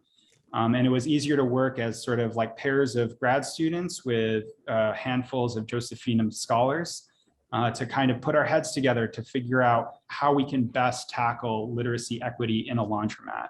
I would like to welcome the Josephinum scholars to share their experience with this process. Hello, my name is Wenderi. I'm a senior.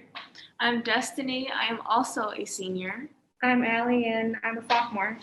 I would like to start off by saying that this experience was very wonderful for all of us. It was very interesting to hear different people's views on their communities and what they like to do and what they see as entertainment in their communities.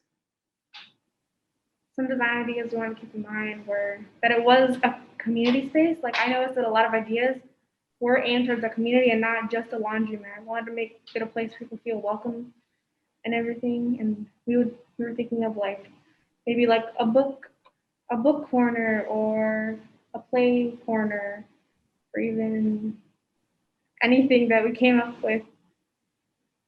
So with that, we wanted kids and families to come in there and to not just be the parent does the laundry while the child sits there bored.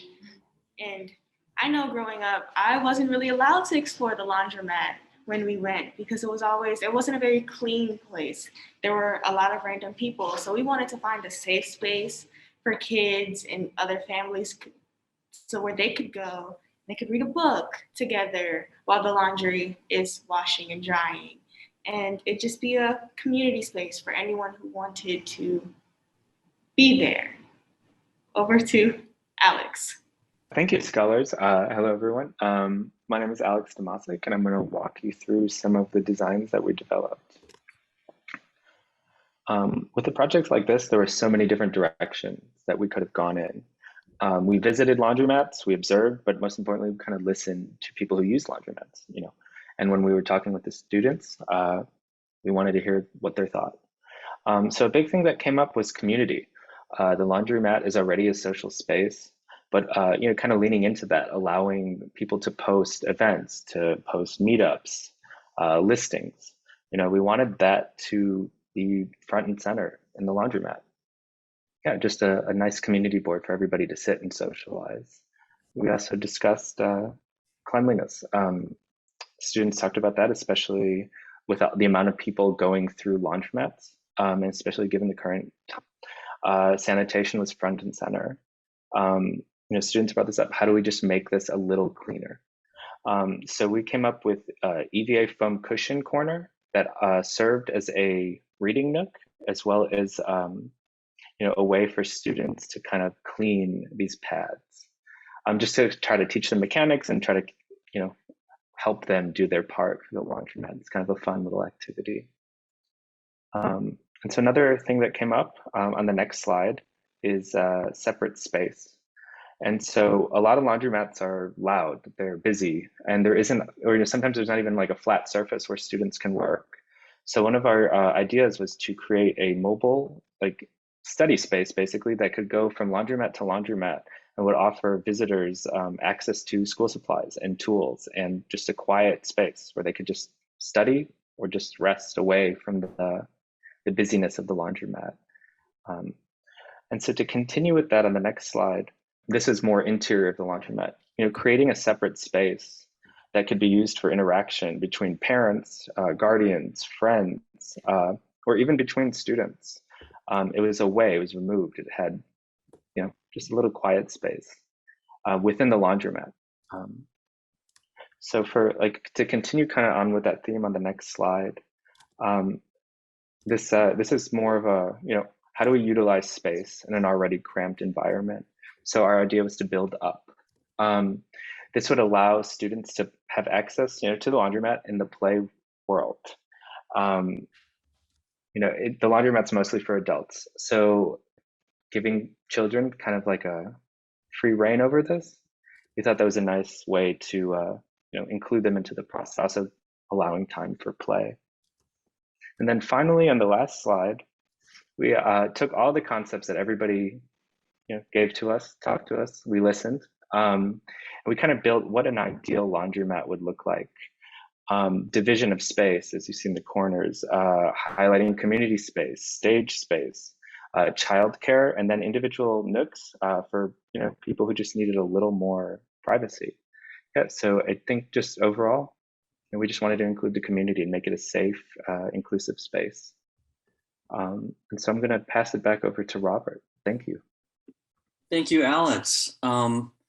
So some good news to report is we've taken the learnings and the passion and the energy from all of the people we've collaborated with, and we've decided to run this as a year-long course that actually kicked off 2 weeks ago. We're excited. If you can imagine what these students did and what these collaborators did in 6 weeks, what can we do in 9 months? And so the goal is to follow the same phase. We've got a group of 20 industrial design and graphic design undergraduate students. We're going to sort of extend the process, collaborate with more people, do more observation, more ideation sessions, and really get sort of the community involved and see where we can take this, as well as, you saw sort of blue sky examples that Alex walked us through. And just putting a little bit of, where the rubber meets the road is what can we actually do in a confined space and put some more parameters around it. So we're really excited. So look for us next year when we present again. Jane, over to you. Thank you, Robert, and thank you, Noah and Alex, just for sharing, and all of our scholars from Josephinum. I just want to see if Josephinum scholars, if you had any other thoughts or reflections you might want to share about kind of what this process was like for you and kind of what it meant for you to be a part of this process. It was very, I guess I could say, shocking to hear people's different perspectives on their neighborhoods. Because I know for me, my perspective of my neighborhood and my laundromat has always been, I guess, seeing the negative light. And hearing other people's perspective about their neighborhoods, about what their neighborhood does for like activities and how their laundromats look, really changed my perspective and made me really want to help make laundromats a better environment for other children so they won't have the same experiences I had. And then I have one final question. I promise the last one, but we have a lot of people in the audience here today, from architects and designers, librarians and business owners. Would one of you want to share a message with them about what you wish to see in neighborhood spaces that maybe you grew up in or other kids, are growing up in? I wanted to bring the community together, because I know it's a lot of communities. Yeah. A lot of violence, and people are separating from each other instead of coming together. And I think this laundromat, I want to have the idea of bringing people together and not separating them, which is why we kind of, gave the idea of a community center and a laundromat into one. And I feel like, all in all, a laundromat would be the perfect place to start, because it is very underestimated how many people use laundromats. Right. And especially even if it's only for maybe a month. But a lot of people go in and out of those buildings and take nothing from it but their clean laundry. And you can take from it a new sense of community, a new mini family of sorts. Or at least that'll always be a place that I'm safe here. I'm okay, this is a nice place. I can take my kids here if we need some time to play. It's a place for everyone in a way. And future generations too. Oh, thank you so much. Our summit is called Reimagining Together. I kind of want to change it now to Coming Together, because it's such a perfect way to phrase what we're doing and what we all need to do. So thank you so much. We're so grateful. And I know we were blown away by the designs that were presented the first time around, but I'm blown away again, and just continue to be amazed by the ideas that were produced from this project that really, to everyone's point, began by being curious and listening to each other, and being empathetic and caring for each other. And I just can't think of a better way to start any project than just by listening and coming together. So thank you to all of our incredible panelists and our scholars, Destiny, Windia, Ali, Noah, Alex, and all the other students, the teachers and educators who were involved, for just the heart, the creativity, and the passion that you poured into this project, that we hope inspires our audience here today. I know you've certainly inspired us at Too Small to Fail to really think differently about how we work. And I just see this impacting our work and hopefully others' work in so many other positive ways. So thank you. And now I'm very excited to transport us from Chicago to Philadelphia to introduce our friend Jen DeMello, Director of Special Projects at Kaboom. Jen will be sharing about an incredible project we've been engaged in at a local laundromat called the Laundry Cafe in Philly, thanks to the generous support of the William Penn Foundation. So thank you all for joining us for this session. And Jen, I'll turn it over to you. Welcome everybody to the Laundry Cafe. My name is Jen DeMello, representing Kaboom, and we're thrilled to be here in partnership with Too Small to Fail with the amazing support from the William Penn Foundation. We were able to work with the community, laundromat owners, and others to create a new space that's literacy rich, playful, and engaging for the kids.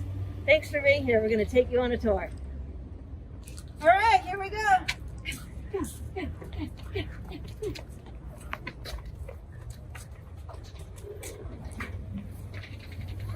So as we enter, we see that there's animal prints will be listed different signage options that will prompt kids and caregivers for interactive opportunities to discover different animals throughout the laundromat. What kind of animals have you seen today?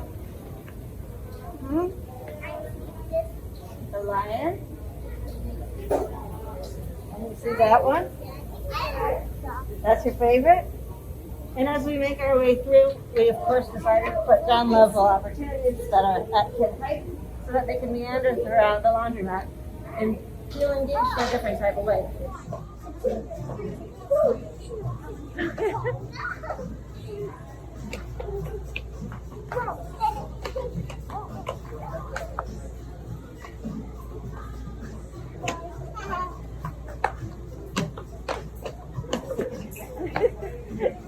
So, come on.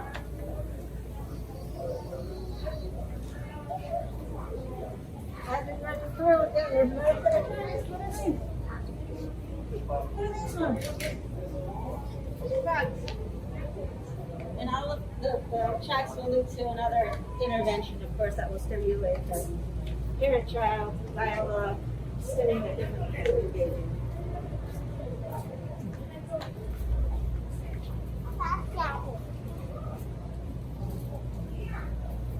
As we make our way around the laundromat, of course, you'll see that you haven't seen that one, have you?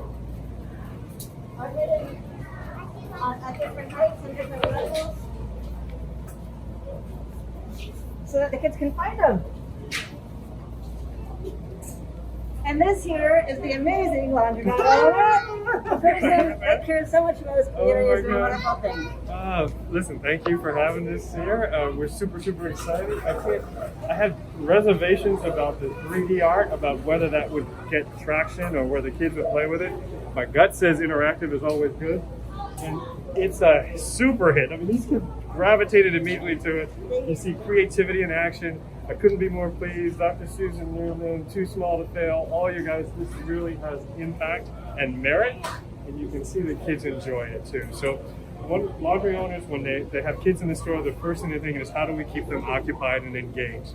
And typically we're afraid they're gonna swing on dryer doors or crawl into the washer or just run around. Here, they immediately went to that space and began to use it and have fun. So it's all about fun. It's actually pretty exciting. You look up, you look down, don't look up. But no matter where you look, whether it's under tables, you can see that really they have used the space wisely and know where kids' eyeballs go. It's so much fun. And I can't tell you how creative even the tables are, right? So the tables have, prints on the front and hippopotamus backsides on the back.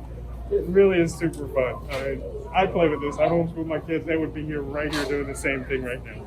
And of course, we have the experts here that'll probably tell us what their favorite thing to do is. So what do you think about the space? My favorite thing to You want to show us how to do it? Let's see how it all works. Show us what you built so far. That's beautiful.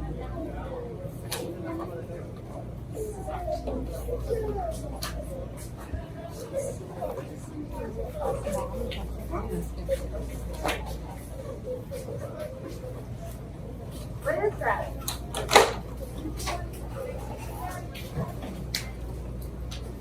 And then thank you so much for being here with us. And we just had a few questions for you, just being here with us today. Just if you could just tell us what you think about the new space and how you this space is amazing, especially when you have a lot of kids. As you can see, it's very educated too as well. So this is a good space.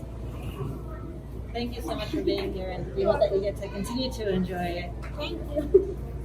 It's very educated. Edwin, how's it going? How is it going? We're still not know. I'm not sure what to build. That's okay. It looks pretty good to me. What did you see? Like when you try to put it in, it like gets stuck. Yeah, we gotta keep trying. There it goes. There it goes. What are you trying to do? Ah, I see. And what do you think of the space? I think it's amazing. It's good for the kids to learn something. Well, we appreciate you being here and that the kids get a lot out of it. Yeah. Alright, whenever y'all feel free to start, And thank you so much for being here. Just curious to know what your thoughts are with the new space here. I mean, it's good. Get the kids somewhere to burn off some energy and learn what they're doing while they're at it. You know what I'm saying? To keep them occupied. I mean, it gives me enough time to do my laundry. You know what I'm saying? Without having to worry about what the kids doing and stuff. I mean, I like it. I think it's the best thing they put in. So, thank you. And the final element, it isn't getting much traction now, but hopefully it will in the future, is of course the reading area that we have here. That we've created that's animal themed, of course, based on what the community had mentioned that they wanted. So the elephants was a huge win in the community, and we hope that the kids get some back.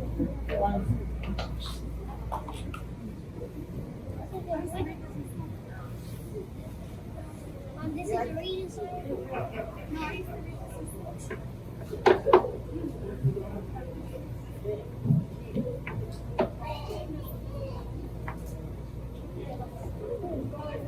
So there you have it.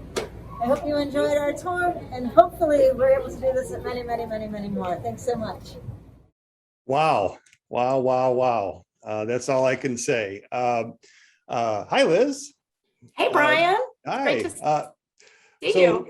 I'm so inspired by what we've heard and seen over the last little while from the students and our good friend Brian Holland. I can remember when Brian and his partners were researching their first laundromat, and I knew there was something special and unique about their thought process and their approach about putting the community first, and how doing well, doing good and doing well are so tied together. You can do these things and it's the right thing to do, and it's also so good for business. I'll thank all of our speakers and panelists.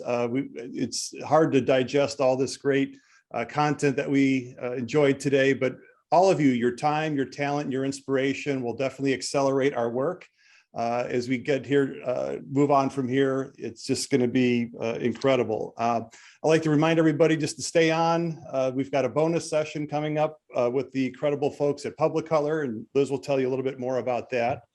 I should mention that I'm Brian Wallace. I'm the president and CEO of Coin Laundry Association. Someone just reminded me I didn't introduce myself.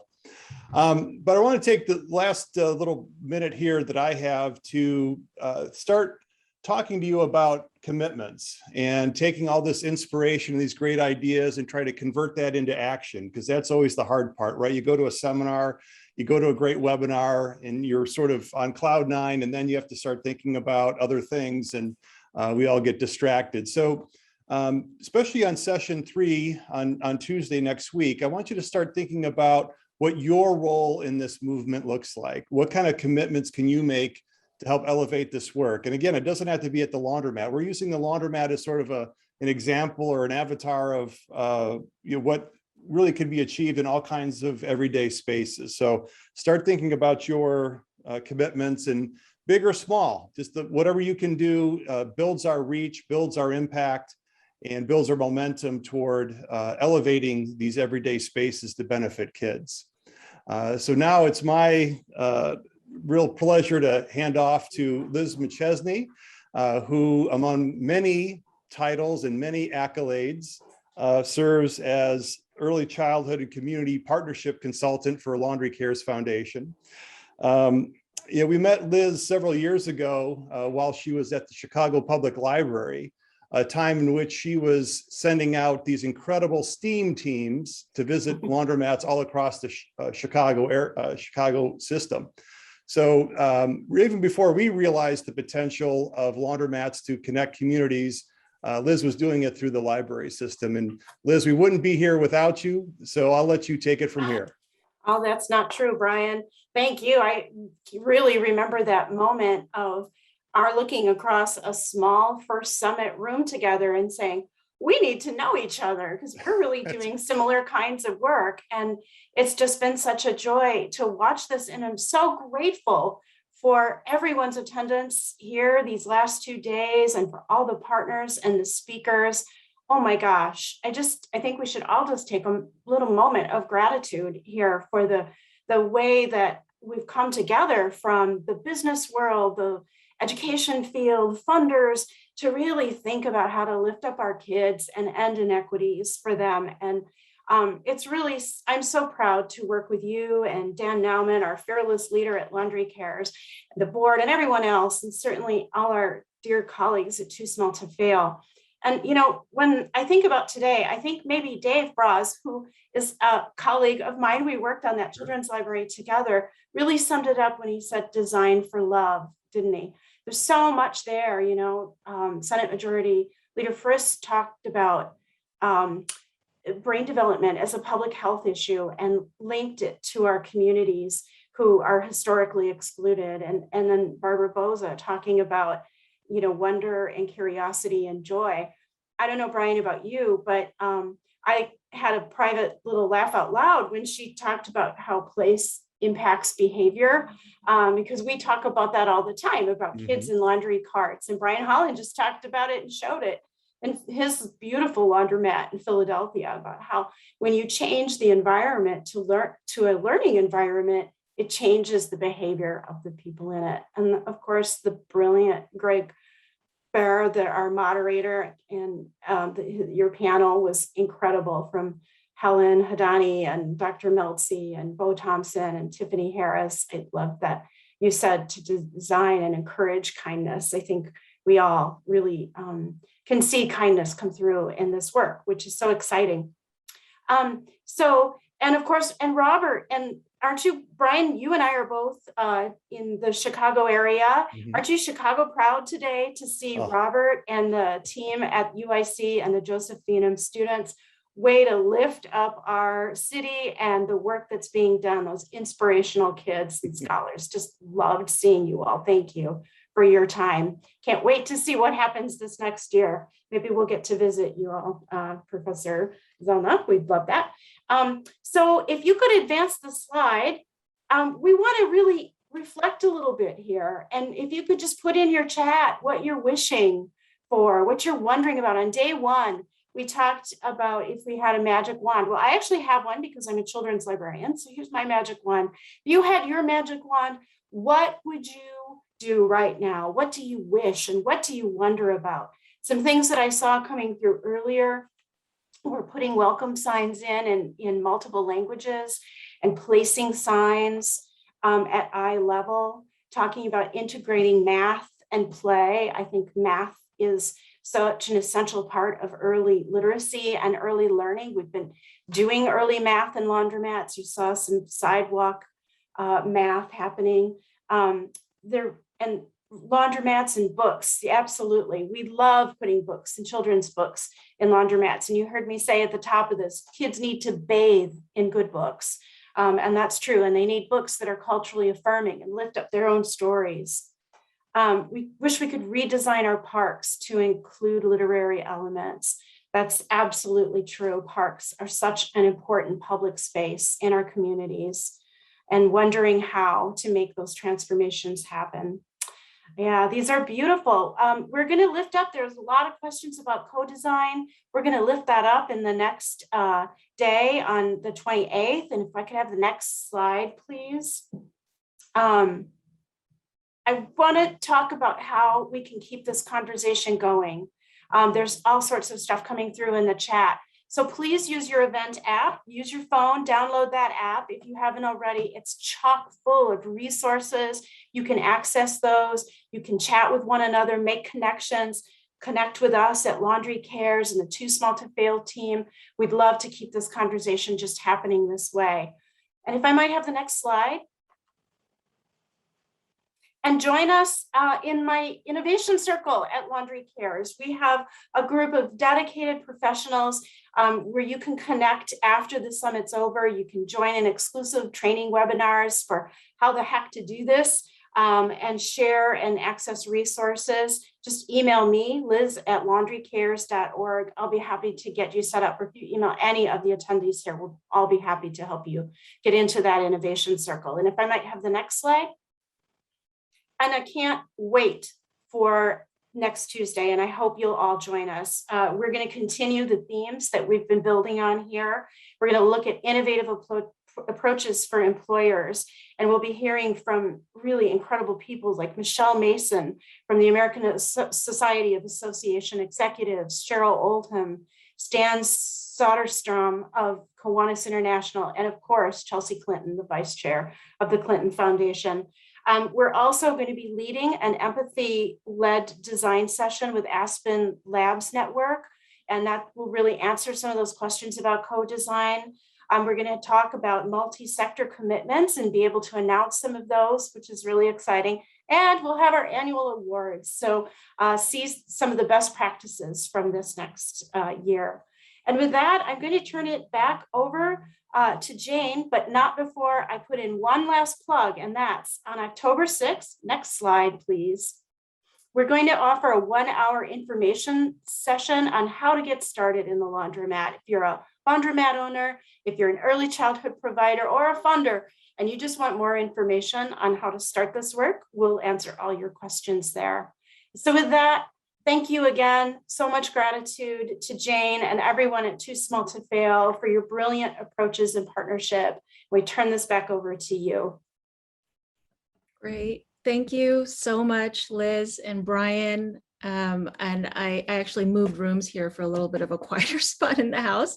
But thank you both for just the wonderful closing messages and reminders, and really just what a truly inspiring day filled with such rich conversations and inspirations on how we can create, as Greg mentioned before, learning possibility moments that spark a sense of curiosity, a sense of wonder, and a sense of joy for children, families, and communities. So thank you all for being here, and thanks to our audience. A big round of applause and virtual Zoom claps for all of you who have stuck with us for the past couple hours. I promise you won't want to miss the next 30 minutes coming up ahead.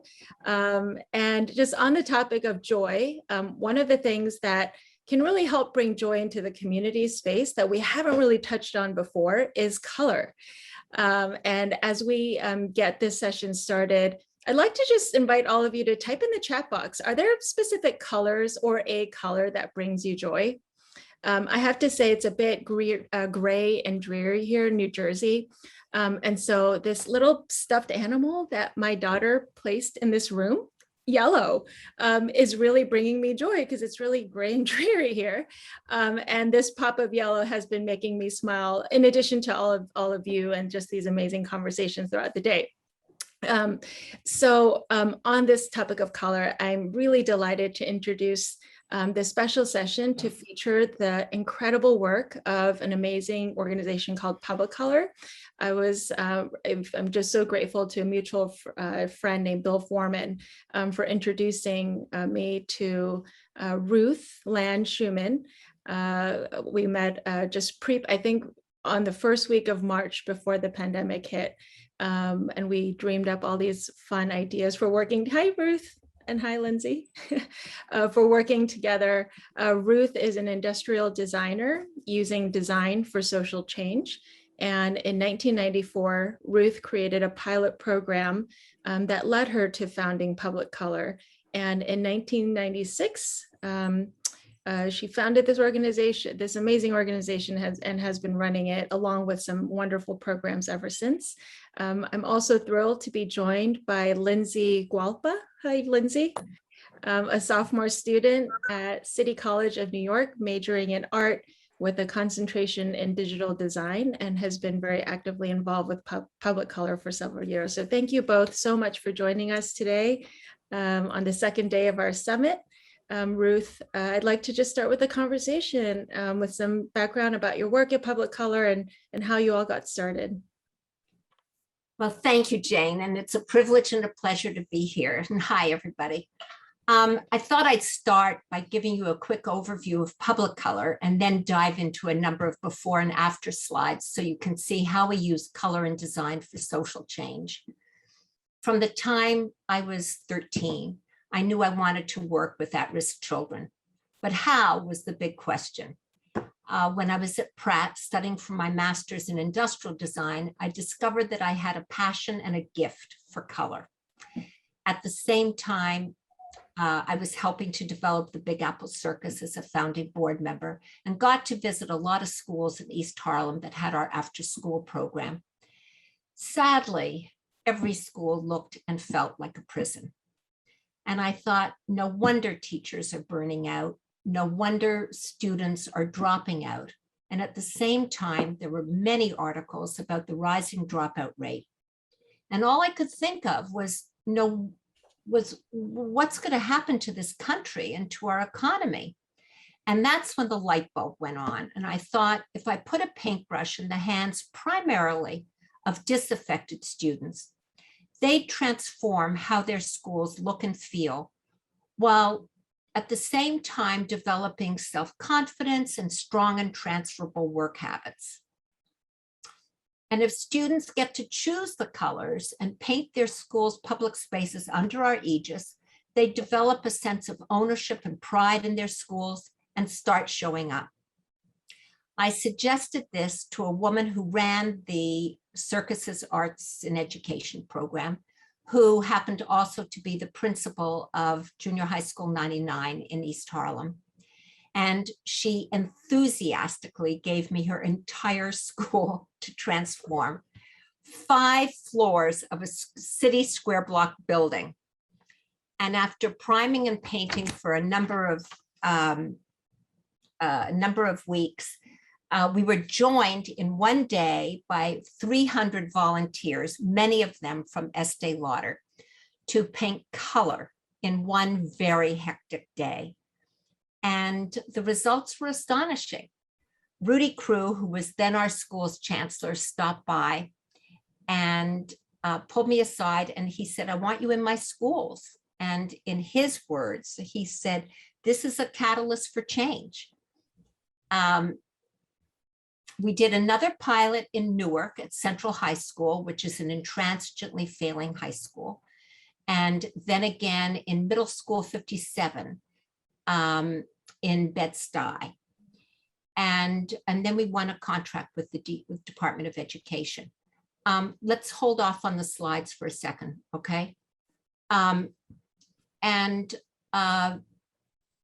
Middle School 57, the students literally cried when my assistant and I were leaving And this is after we had celebrated their accomplishments at this huge award ceremony that we organized.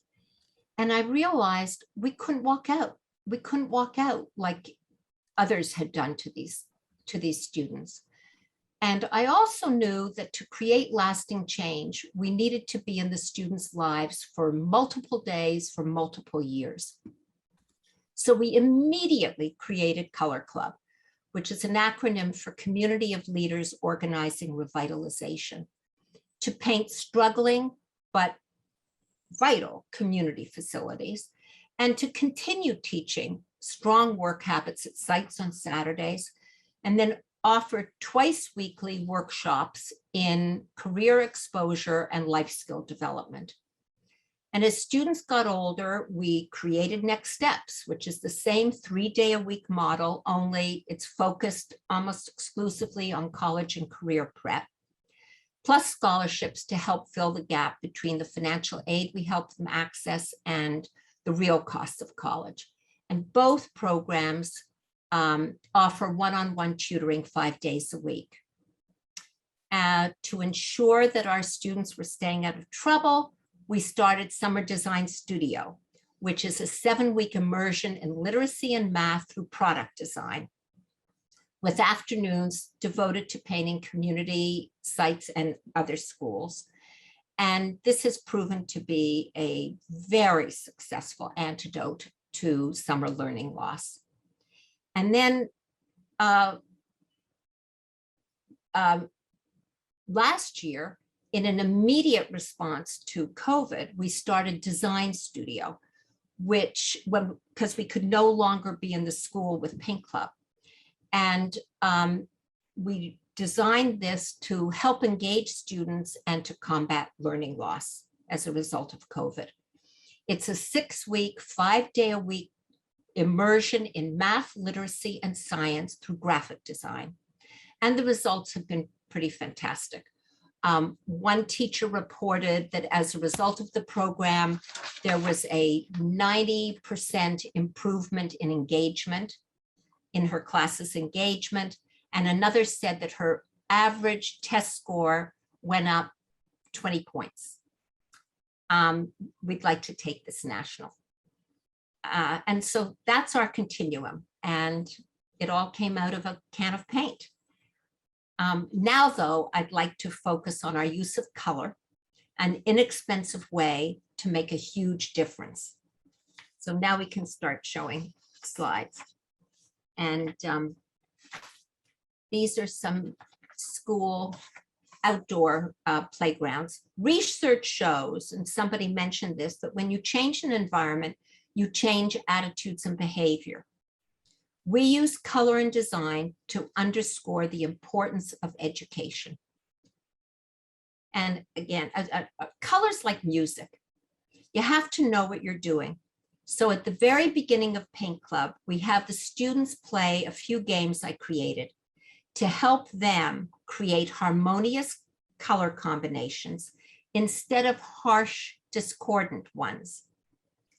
Through the games, the students also learn that colors express certain words like safe, unsafe, smart, ignored, nurtured, etc. Feelings that they feel or would like to feel in their schools. And then we ask everyone to make color combinations capturing the meaning of words and show the color combinations they make using 3 colors from a group of colors that we spread out on a table. We then vote. And the 8 to 10 most popular combinations are then displayed in the cafeteria for a vote by the whole school, teachers included, so that everybody has a voice. When we paint community sites, we show many examples of our work. Oh, can we go back a sec? Is it possible? So here, this is Central High, and we asked the kids which were their most prevalent languages, and there were 8. And so we made stencils saying, "Welcome to Central High," in those 8 most prevalent languages. And that's what greeted you the minute you walked into the school. This had been a school with metal detectors, guards on every floor, graffiti everywhere. And I decided to do the entrance hall immediately. And the results were extraordinary.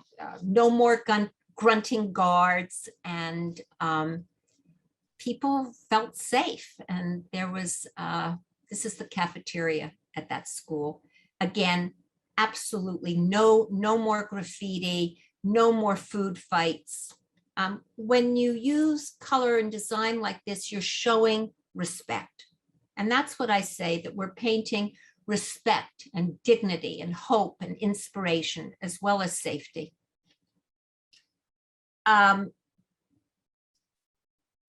And what we hear from people in the communities where we painted is that people feel recognized, they feel special, and they feel cared for.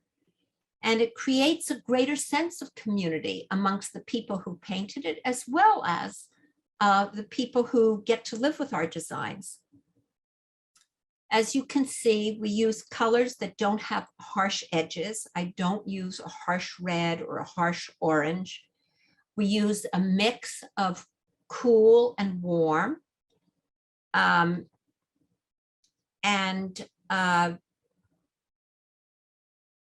to create visual clarity, because there's so much chaos in our schools, we paint the classroom doors a different color than the service doors.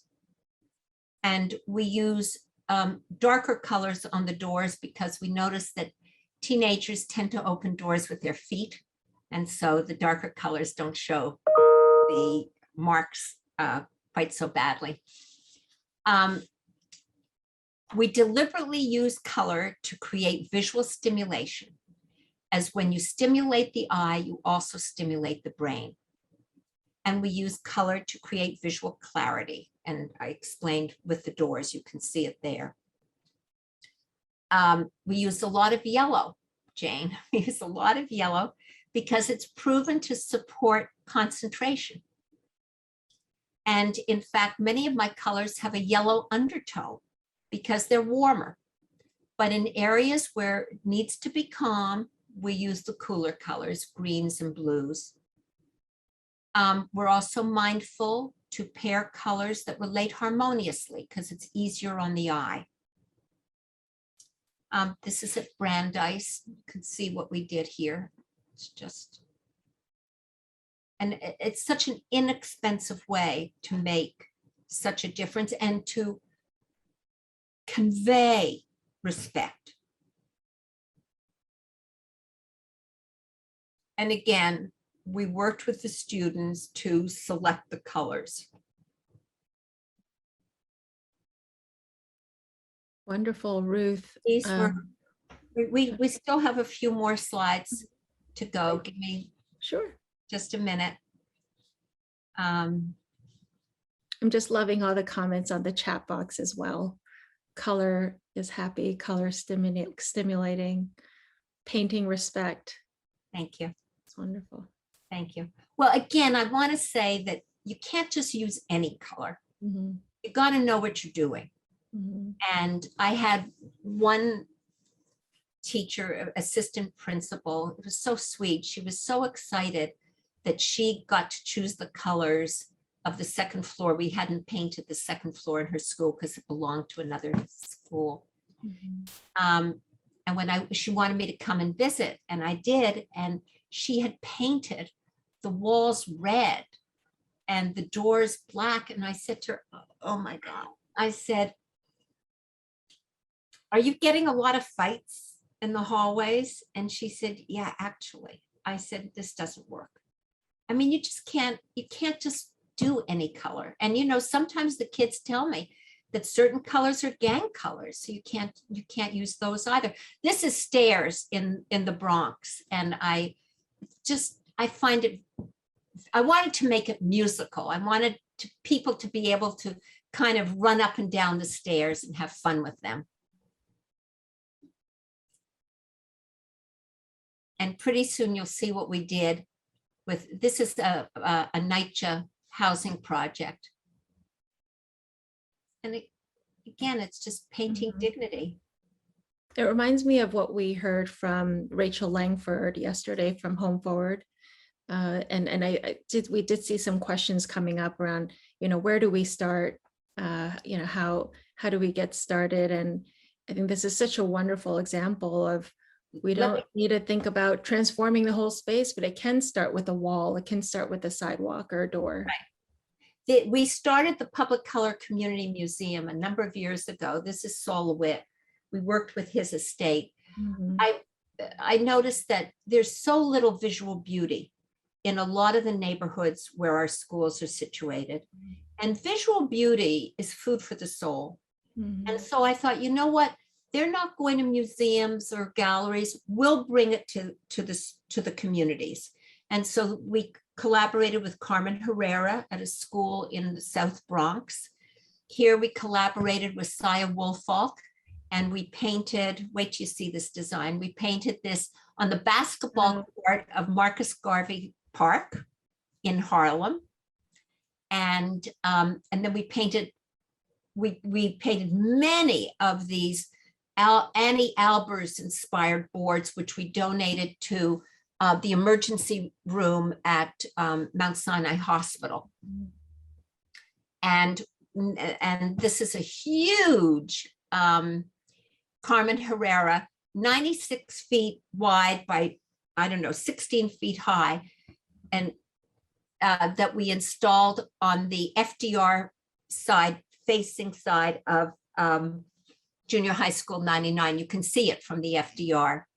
And our latest one, which Lindsay worked on, is East Harlem Bilingual Head Start on East 116th Street. And it's a design by Dionys Ortiz, who grew up in Harlem. And we hope to do more and more of this. And this is our office.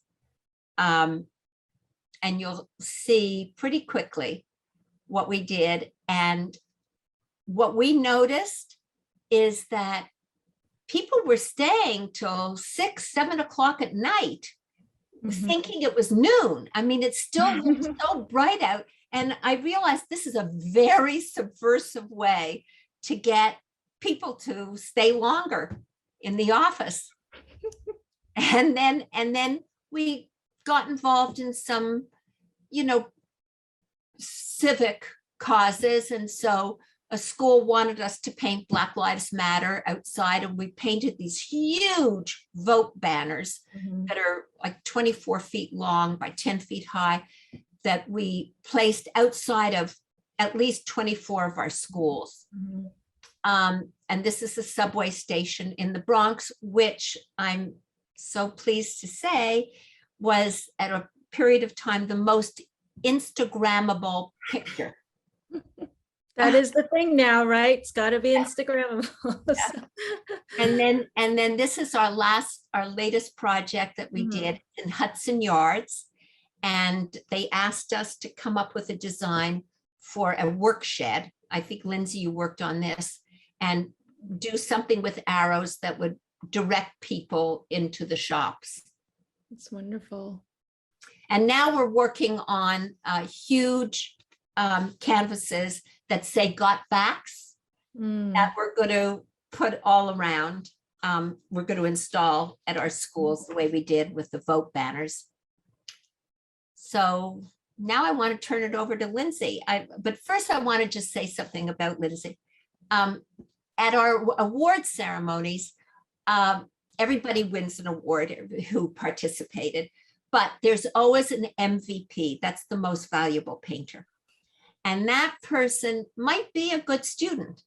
And so I'd say maybe 8% of the public color students are MVPs, and they're the ones that really set the bar for the other kids. And it's just so wonderful having them involved. And we're so proud of Lindsay. Lindsay's now a sophomore at City College, majoring in art and digital design, right, Lindsay? Yeah. Okay, so I'm going to let Jane. Yep. Lindsay, thank you again for being here. with us today. And I have to say, Ruth, as you were going through these photographs, wow, just phenomenal. I love I think we had a comment here, these make me feel good. These made me feel good, but what actually really made my heart burst were the photographs of the students and how involved they were and how central they are to the process. So on that note, thank you, Lindsay, for taking time out of your very busy schedule in your sophomore year to be with us today. We'd love for you to just share with us about how you got involved with Public Color and just the impact that your involvement with the organization has had on your life. First of all, thank you for inviting me. And to start off my journey with Public Color, I was in 8th grade when I came into Public Color. In fact, I got in because of my cousin. She was in the program as well. So she's older than me. And she was like, I think this is a program that you would love. And when I got in, I did fall in love with the program. When it comes to the staff members, it really does feel like a second family. Public Color, I started going to the office and leaving at the latest until they had to kick us out. Like, it was insane how much of an impact it had on me personally, but as well as in sites, we typically paint on Saturdays, and seeing the difference between the before and after is amazing, as well as how much hard work a lot of the students go to create like a safe space and a safe environment for their own school. Everyone likes to pitch in, volunteers as well from different companies come in, and it's honestly just amazing. As well as with the museum initiatives, I was involved in a lot of them. And to me, it's also inspiring, particularly when I was working on the Carmen Herrera and Dionis Museum Initiative, because both of them are people of color. And to me, it's amazing to see people of color strive in a space which has been predominantly white. And I feel like as an artist myself, it really is amazing to see that. And to have like Dionis's mural there in Harlem, I saw people walking back and forth, looking at the piece and just thanking us for helping the community out. And I felt amazing. And I hope they also feel amazing, as like walking by it, they can feel appreciated and respected. Well, thank you, Lindsay, for sharing that and just for sharing a little bit about your journey. And so much of it, of this work is about respect. And also, Ruth, love what you shared about, visual beauty is food for the soul. And Lindsay, I think that's really reflected in some of the comments that you made about your involvement in this work. What would you want to share with our audience, Lindsay? We want your voice to be heard today. What would you want? We have a lot of people here, from designers to librarians and maybe some students themselves, parents, caregivers. What would be your message? I guess my message would be that one day color and inclusivity go hand in hand together. When you think of color, it's not only like the mood that you feel, but it's also a symbolization for so many things. When it comes to like the pride flags, different pride flags, the bisexual flags, the colors are synonymous to its representation, as well as colors of flags and different cultures. And I think that's amazing how different we all are. And I think that's something that should be cherished, is the difference in every single person. And our differences shouldn't matter at all. Like, we should cherish the fact that we're all different, come from different cultures, and that we should all really be respected. And I think that color is a nice way to portray it. And there's beauty in diversity. Right. And Dr. Meltzy earlier talked about the power of language, and, color is a language, right? It's a way of communicating. And Dr. Meltzy also talked about how even just seeing words in Spanish in her own, just small signage with words in Spanish, makes her feel safe and makes people in her community feel safe. And so I just love how all these themes are being echoed through this session. We did something like that, Jane, in a school in Washington Heights that was very predominantly Hispanic. We asked the students to make a list of words that made them feel good. And then we collated those lists, and we picked 20 of the most prevalent words. And we asked the students to write it out in Spanish as well.